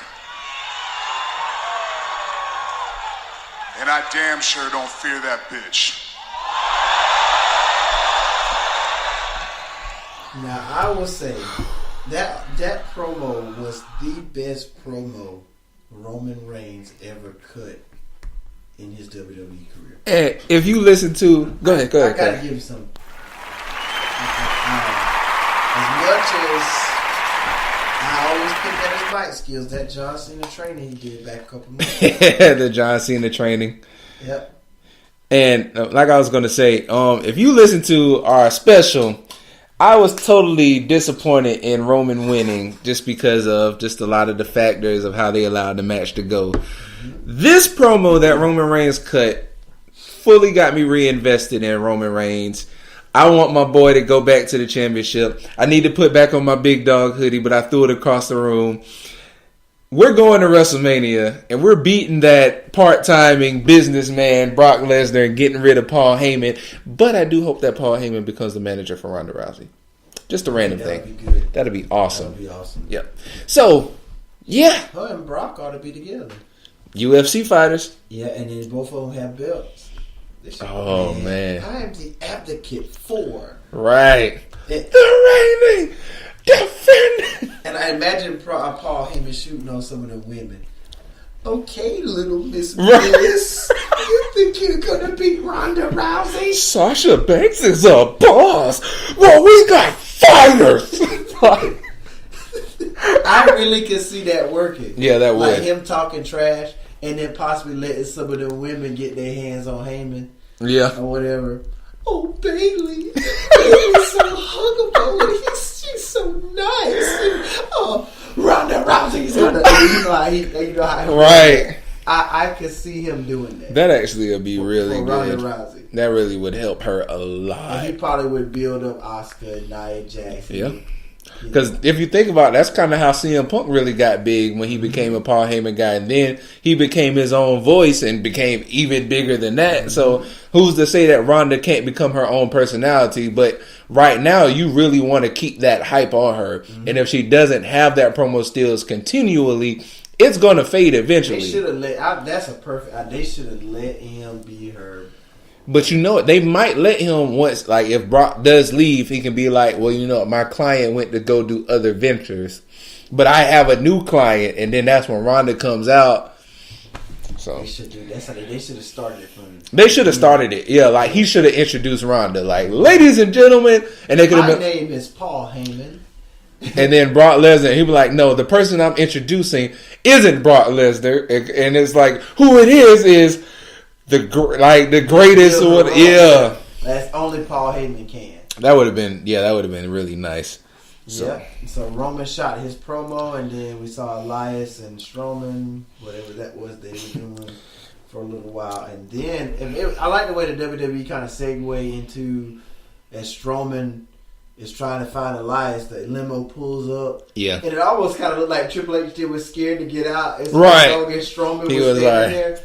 You're like, wait a minute. Yeah, nobody's going to come out right now. Steph, we're going to wait till Strowman gets past. Because remember, last time we were in front of him, he put his arm around my right. and almost smashed my trach. He almost killed me. So, and then comes out, Triple H and Stephanie comes out. They recaps the events from the Elimination Chamber. Then once they did that, they were just saying they wanted an apology from Kurt Angle, and Kurt Angle comes out. Well, first it was Ronda Rousey comes out. Her music hits, and she's speed walking to the ring, and then before she could get there, Kurt comes out, and he's like, wait, Ronda, wait, and then all of them are in the ring, and he was like, I lied. Triple H, Stephanie didn't. At first, he said, "I need this job." Yeah, he's like, most importantly, I need this job. I need this job. Like, so I lied. None of that was true, and I apologize. And then so Triple H and Stephanie got what they wanted out of it. They thought they was just gonna leave, and then Ronda's like, "Whoa, wait! If he has to apologize, then Stephanie, you have to apologize because I've never been slapped in my entire life." So that goes to show you she a boss. Yeah. She said, I've never been slapped in my entire life. So if you don't apologize to me, I'm going to rip your arm out of the socket. Right. And Stephanie's just sitting there like, I love the way Stephanie plays the fear of Ronda Rousey. Oh my God. Even 3 years ago. She played it so well. Like, okay. Hey. Look, Ronda, I'm very sorry. I did. No, but she ran up like she was about to do the I am Stephanie. She was like, I am sorry. I am so sorry. Oh my gosh. Start. I am so sorry. But you slapped my husband through a table, so right. I kind of had to react to what you did. But I am so sorry that we got off to this start. Welcome to the WWE. And she said it so fast, and they got out the ring so quick. And they were leaving. And then Triple H sucker punches Kurt Angle on the way out. So, I don't know if this is potentially leading to a potential Rousey Angle versus Triple H and Stephanie. But you got something you want us to... I was gonna play a little bit of that clip that Ronda did. Just so you can hear the intensity of Ronda. Anything. But I have never been slapped before in my life. I refuse to be disrespected. And I am no one's property. Now this is a completely different world than you're accustomed to. You need to work within the system. And Rhonda, honestly, I lied. I'm gonna leave it right there. I just wanted to play that part, but yeah. I want to hear how she apologized though. Can you get? Let me see if I can go up to that. That was funny. Stephanie always try to be the tough girl. Like I'm the big boss. I'm the boss lady. What I say goes. But Stephanie pretty much was made to apologize, even if she really didn't mean it. We have addressed everything. Except your slap. If you want to put all of this behind us, you need to apologize to me. And if you don't apologize, I will not hesitate to rip your arm out of its socket. I am terribly sorry. I am so terribly sorry, Rhonda. I'm so sorry. You put my husband through a table. It was the wrong thing to do. There's no excuse. I'm so sorry. I'm so sorry. Please believe me, I'm sorry. Kurt, thank you. It was so funny how she walked up to her. She walked up so boisterous, like Like, you must have don't know who I am. Yeah. Like, I literally thought she was like, she had me convinced that she was going to say, who do you think you are? Like, she did that That's probably the best character, like, position that Steph has played in a long time. Like, so that's pretty much how Raw ended. Wait, we forgot one thing. We had The Miz has to go in the ring to fight somebody to see how the Intercontinental Championship is going to lay out, which brings out Burn It Down. Seth Rollins comes out, and they have a good match. Seth Rollins pulls out the win. And right in the midst of Seth's victory, Finn Balor comes out. And now it was funny though. Finn went through his whole spiel too. Right, he did everything. Like, what you do? Right, like what are you doing here? But then the Miz gets the Miztourage to gang up on him because now the Miz doesn't want to fight again. But Kurt's like, nah, everybody, because Gallows and Anderson comes out to assist. Kurt says everybody gets ejected. Y'all are gonna have this match. And so they have another match, and it's pretty good. You know, somebody argued, Wrestle Talk TV was that, you know, how does it look for Finn to beat up on somebody, a heel that already had a match? But I think it kind of balanced out by them jumping Finn Balor initially. I mean, of course, it's not the same aspect of having an intense match, but it gives the same idea that, okay, Finn Balor got beat up. Me off guard. Right. Now I'm catching you. So it's kind of, it doesn't balance it out, but it kind of gives a little bit of a leadway towards it. But in the end, Finn Balor wins as well. And it kind of leaves that ominous presence like, what does this mean? Because now we just know that The Miz lost twice. It's supposed to mean something about who's going to face him in the Intercontinental Championship at WrestleMania, but nobody gives any specifics. So we leave Raw like more that. Like the triple threat. That's what I'm seeing it from. You said earlier, it'll probably be that. I'm glad that they're putting Seth and them in the chance in some type of an important match, right, at WrestleMania. Because I wouldn't be disappointed with either one of them. Ladder match. It should. I wouldn't be disappointed with either one of them. From the top of the ladder. Oh my goodness, that's hurting somebody. Frog splash off the ladder because the Miz ain't a high risk person. The frog splash will probably. I feel like the frog splash will happen before the coup de grace, just because not off the tippy top of the ladder, but like he's kind of positioned on there and he just kind of comes down and.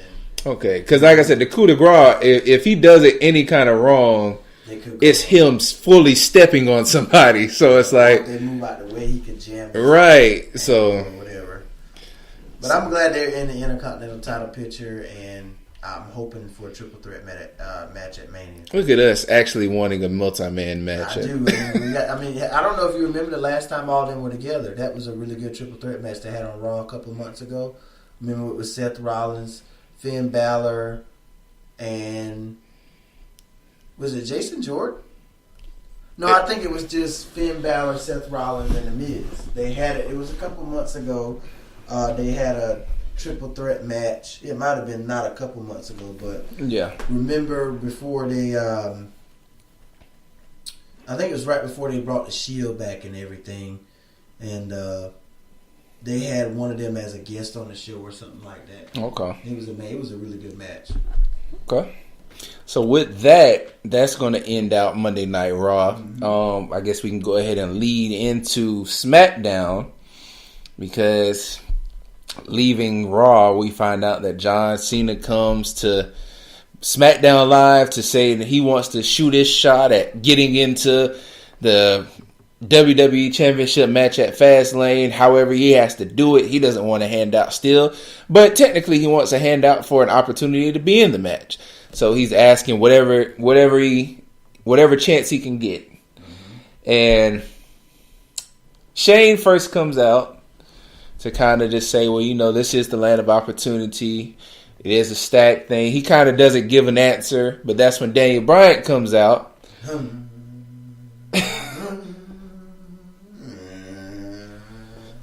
Yes. He gets the biggest pop. Yeah, definitely. For someone who's not an active wrestler right now, he come out once every hour and will still get the same pop every single time. Oh yeah. So Daniel Bryan decides to put him in the match against AJ Styles. If you want to get it, you got to beat the top guy. True. So the big man got to beat the man, like they say with Ric Flair, right? That's what they say. That's Ric Flair. So with that, we also have what else? Sami Zayn fighting. Was it Sami Zayn in the Sami fight? Zayn had to fight Baron Corbin. Baron Corbin. Oh yeah, with Kevin Owens ringside. Kevin Owens commentary, I love it. Yeah. He is such a. I was watching it last night and I said he's such a jerk. He really is. He really Byron is. Saxon he can't catch him. Byron Saxon is. Tom And the funny thing about this match, which was a pretty good match between the two, and it's funny. What makes it more funny is my wife is somebody who doesn't care for wrestling at all, and just happened to be in the room with me while I was watching this match, and she laughed. And before I even explained what happened, she laughed and she said, "This might be what makes me want to watch wrestling." And what happens is, in the midst of Kevin Owens' commentary, Dolph Ziggler gives him the super kick in the back of the head. I thought he punched him. I didn't even see him initially until they showed the replay. You see him coming through the crowd. Yeah. And so he super kicks Kevin Owens and he just kind of limps. How can somebody come out the crowd, stand beside you, and do all of that before you not even notice them being there? I mean, you got headphones in, you can't hear, you're talking, you're looking at the match. It's a lot of factors, I guess. I said, that's what you get for running your big right. mouth. That's what I said. That's what you get. And then of course, Sami Zayn is looking at Kevin Owens, don't know what's going on. Yeah, he was like... He's like, what happened? Because Dolph Ziggler kind of rolls around like yeah. Nobody can see. He kind of pulled a Randy Orton, kind of coming out of nowhere. Then Baron Corbin, of course, takes advantage. He gets the win, and when Baron Corbin gets up, he pulls his hair back, zigzag hard. So, and he takes him out, and now it's Dolph Ziggler standing tall, walks out. I'm here to show the world. I'm here to show the world. I'm here to show the world. Oh my God, I cannot see him. I wish y'all could see him. Oh my God. So Dolph Ziggler stands tall. I want him to take that out of his music now. Just play his regular music now. He's done with that part of being. He kind of is out of Dolph the jerk. Yeah, he's over that now. He's back to being. He's back to a face now. Yeah, that was funny though. Yeah, it was. But yeah, so they got him in. Obviously, as you know, Sammy and Kevin always gonna go back to the back and cry. Yeah. But as the match was going on, you forgot to mention too that Shane and Daniel was looking at it, and Shane's eating popcorn like, how could you allow Kevin Owens to be sitting there at ringside? He's like, why not? He's a good commentator. See what happens. Right. Then that's when Dolph Ziggler comes out, and he's like, yeah, okay. Then guess they had it coming to him. Yeah. He's like. Then Kevin Owens and Sammy's like super upset. He was like, he wanted to go home for the night. Yeah, he was like, look, I'm gonna go home. So what made it so funny? Sammy finds Shane still eating the popcorn. He's like, "Can you see whatever so and so happened?" He was like, "Yep." And he was like, "You know what? Daniel's gonna be upset." And he was like, he went home. And he's gonna be waiting for you guys at dinner, something like that, saying that, like, because they're all eating from the same table. He likes to start dinner early. Yeah, something like that. She said something like that. So he's still playing on the fact that he feels like they're all together and stuff. So I like that. Mm-hmm. Then we have, of course, the multi-women match. We have the triple, I guess, 3 tag team. But no, it was just Ruby Riott versus. Oh, I guess because all of them were out there. All of came down to make it even at ringside. That is right, because Ruby Riott won that match actually, and she did the same thing that Charlotte did when she was going through the Riott Squad, like 2 down, 1 to go. So now it leads to Ruby versus Charlotte at Fastlane for the championship. So I mean, Ruby Riott is I like her. Yeah, she's a good wrestler. So I haven't fully bought into the hype of the Riott Squad because now I'm realizing more so that they're only building them up is because Absolution can't fully work right now because there's no 3-way into it. Mm-hmm. So, but I like her, so I hope that I don't think she's gonna win, but I hope that they continue something with this team. I would have seen that at WrestleMania, Ruby Riott. Really? She doesn't have that much of a build yet. Yeah, not yet. But I would like to say if Paige would have been there, and she's trying to solidify herself as the dominant faction in the WWE, and just have them pop up on Raw or something and attack them or something. True. And then they just make it a match. But that's what happened. Ruby Riott gets the win over Naomi. And I think after that, they went to like a little promo with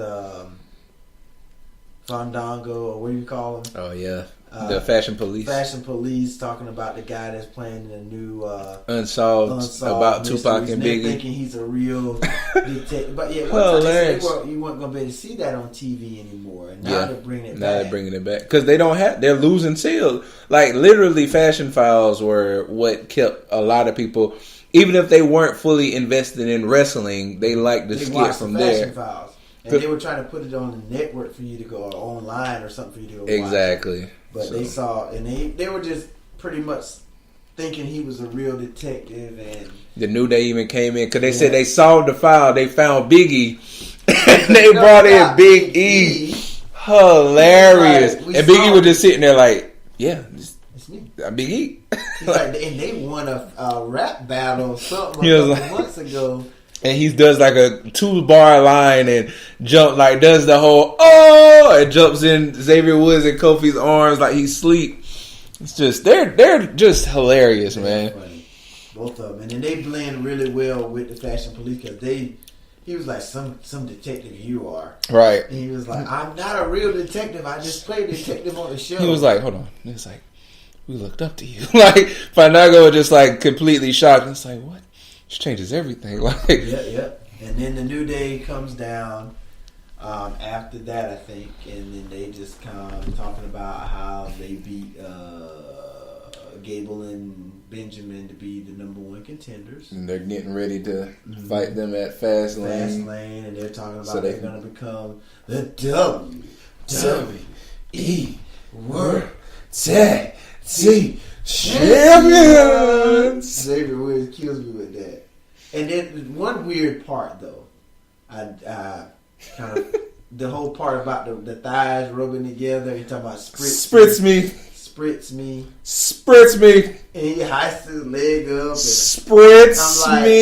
I'm like, even Xavier kind of looked like, what are you guys doing? Like, what are y'all doing? And then Kofi doing it happily like. Yeah, Kofi's like, whatever, dog. I got you. What you need? I got you. Like, and I was sitting there like, okay, why are we? And they can't stay with it. They did do it like 3 times. Like, okay, this is getting kind of weird. But then they kind of reined it back in, and then you hear that. And they come down, and I love this Usos. He said, we used to be like y'all. We used to do all this dancing, wearing all these colorful colors. Yeah, it ain't got us nowhere. Talking about, but now we're going to WrestleMania. Talking about, you know what, Us? This will be our first WrestleMania. And he was just kind of talking about like WrestleMania for 5 years. 5 years. Being sidelined. WrestleMania 29. Sideline. WrestleMania 30. Sideline. WrestleMania 31. Sideline. WrestleMania 32. Sideline. WrestleMania 33. Sideline. But now. And I didn't think the New Day was going to come back just as strong. And Big E was like the real pack. He was like, for 5 years? We were setting records. Right. We hosted WrestleMania while y'all were back and eating and catering. Right. We didn't sit on the sideline because we rushed the field. Like, yeah, he was. That was a real passionate comeback from Big E. I really like that. He got in their face. And then they kind of had that little showdown there. And then they got stopped by. And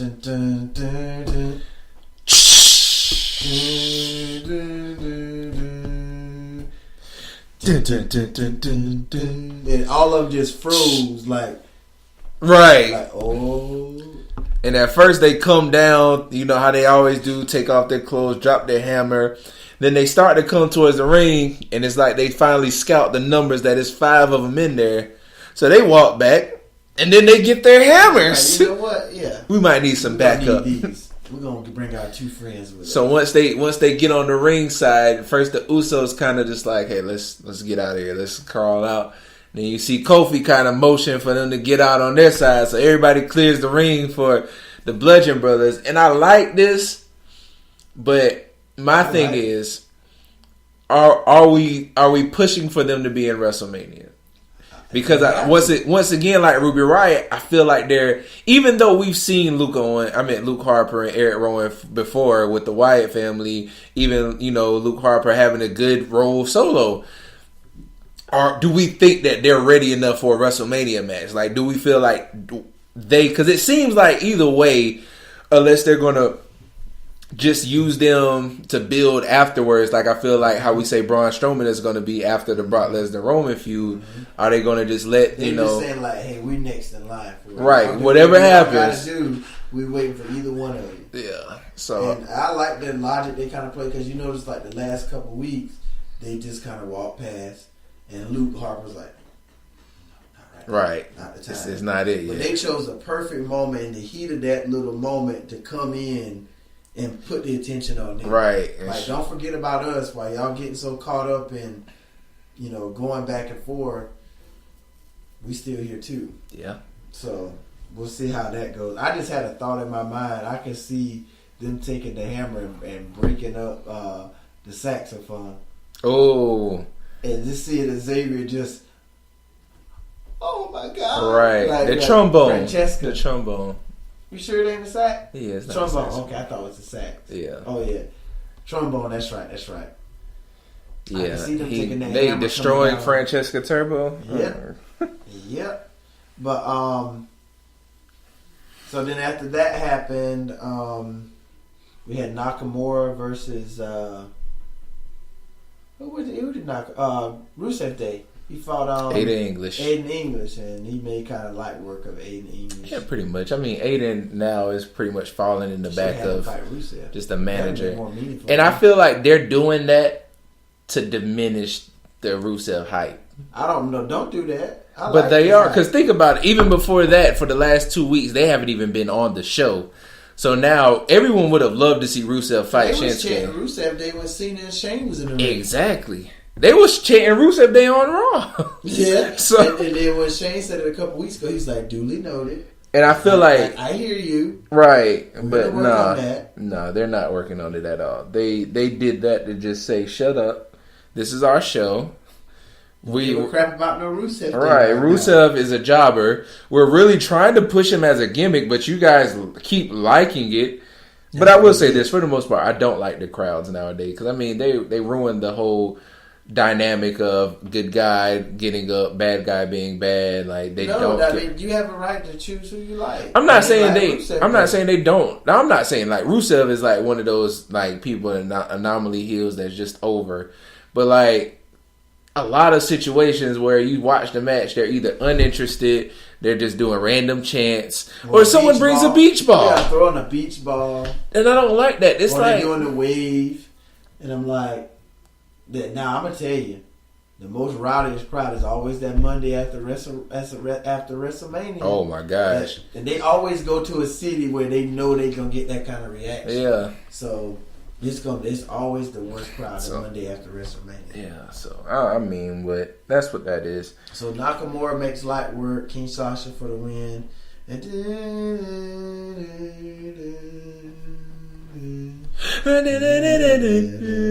then we hear John Cena's music cut off. What is up this week with people interrupting people? They really are. Like, everybody's just getting tension. But you know what? Someone felt like, which I didn't watch it yet. I just saw kind of a highlight of it on the Wrestle Talk TV, people I follow on YouTube. They feel like maybe that's a teaser for a possibility of the Cena Nakamura rematch at WrestleMania. So they both was pointing at it. Exactly. Like, so do we think they would pull the plug on AJ for a third straight year like that? Because if they do it now, they're taking AJ out of everything. And that's my thing. I want to see AJ versus Nakamura. And the thing is, I'm gonna get. I don't know if they're gonna do triple threat. That's my idea. I want to see triple threat. I would not. You got to give Nakamura and AJ that stage, because the first WrestleMania AJ had, he lost to Chris Jericho. Yep. Second one, he had to fight Shane McMahon. Yep. Those are two subpar matches for our starter caliber AJ Styles. But he deserves a WrestleMania moment. It's John Cena. I don't care. Vince McMahon cares. I don't care that Vince McMahon cares. In 17 years, we've seen John Cena have WrestleMania main event after WrestleMania main event. That's why you lost CM Punk, because you never would give CM Punk his WrestleMania moment. Okay. They did the same thing to CM Punk took the title from him when The Rock came back. Mm-hmm. He had held the championship for all those days in a row. Mm-hmm. Took the title from him to have a Rock versus John Cena match. Mm-hmm. Yeah. 2 years in a row. Mm-hmm. And then you lost probably one of your best person who could cut a promo. He was over with the crowd. Like, because of that. Don't do AJ like that. AJ, I'm about to say, they did it to CM Punk. Do you think that they're AJ hesitant? Styles is like, that's your bread and butter, man. So was CM Punk. He was. But AJ Styles didn't do half of what CM Punk did. CM Punk was just talking too much. He was just saying too much and challenging the authority, so to speak. And just coming on TV saying stuff that wasn't scripted and stuff. That's true. So AJ, he does what they want him to do. He puts people over. He'll take a pin. He'll lose. He'll win a match. He'll whatever. He'll fight 4 guys at one time. He'll fight in a triple threat match. You know, give AJ his moment. This is his 3rd year with the company. Give him a WrestleMania moment. Because last year when he fought Shane McMahon, I'm like, really? What is this going to do for AJ beating Shane McMahon? Like, it's just a throwaway match, really. I mean, I understand he was frustrated because he lost the championship. It felt like Shane McMahon. Same thing Kevin Owens did. But I don't care if it's John Cena. You give me that look like it's John Cena. I don't think so.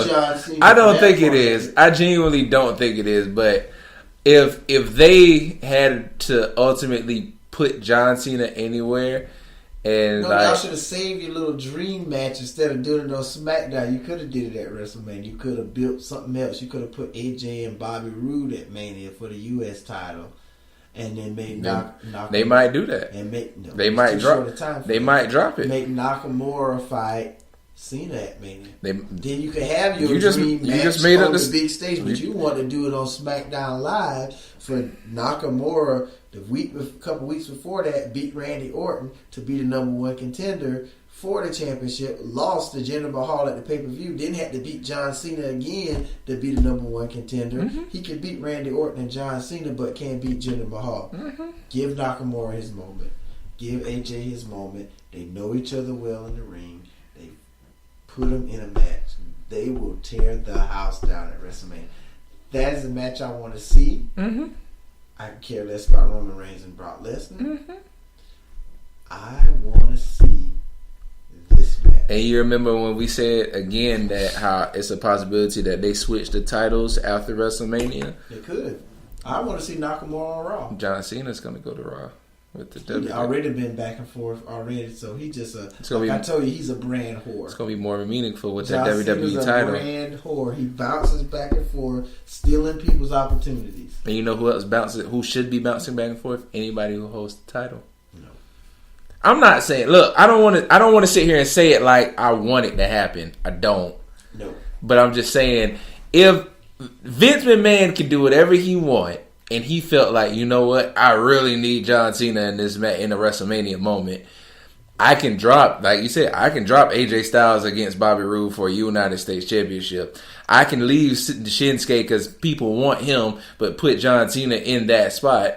He doesn't care. Shinsuke already beat him. Okay. And why would you want him to win his 17th championship at Fastlane? That little small, irrelevant pay-per-view. You right. John Cena's going to win his 17th championship. Let him win it. No, he just needs to have that in history books. Because you can say it's in Fastlane all you want, but guess what? Nobody's going to care about Fastlane when they say John Cena, the only 17-time wrestling champ. It doesn't matter. It doesn't matter. When they show that clip of him 17-time champ, you go see Fastlane in the back. Oh, he won that Fastlane. Wikipedia. John Cena won the 17th championship at Fastlane. And that's not going to matter because you know what they're going to show? No. It's going to show 17-time championship before they show at Fastlane. Survivor Series or WrestleMania. Genuinely, they don't care. I'll say a Money in the Bank before Fastlane. Still telling you they don't SummerSlam. care. They don't care. He needs to win that SummerSlam. They don't care. He needs to win that Survivor They Series. don't care. He needs to win that the Royal Rumble. They don't care. One of the big 4 pay-per-views. He needs to win it at. They don't care. I can't have him win the 17th championship at Fastlane. Well, it's not up to you. See, man. He getting mad at me, y'all. Why did Braun Strowman lose? See, Moody's mad. Told him, well, it's not up to you. I'm sorry. I'm done with this. Just drop everything. Drop the mic. Oh my gosh. CM Punk. So, but either way, speaking of John Cena has this match with AJ Styles, and if he wins, he's into the already fatal 5-way WWE Championship match, and this character pulls it off. It was an okay match. I mean, it's a typical AJ. Given the time that they had to put on the match that they did some of the similar stuff that we've seen in their matches before. So it's not like it's anything out of the ordinary. But, I mean, they did some stuff. We knew AJ was going to get his finishers in. We knew Cena would get his finishers in. We knew there would be a lot of reversals and stuff. So,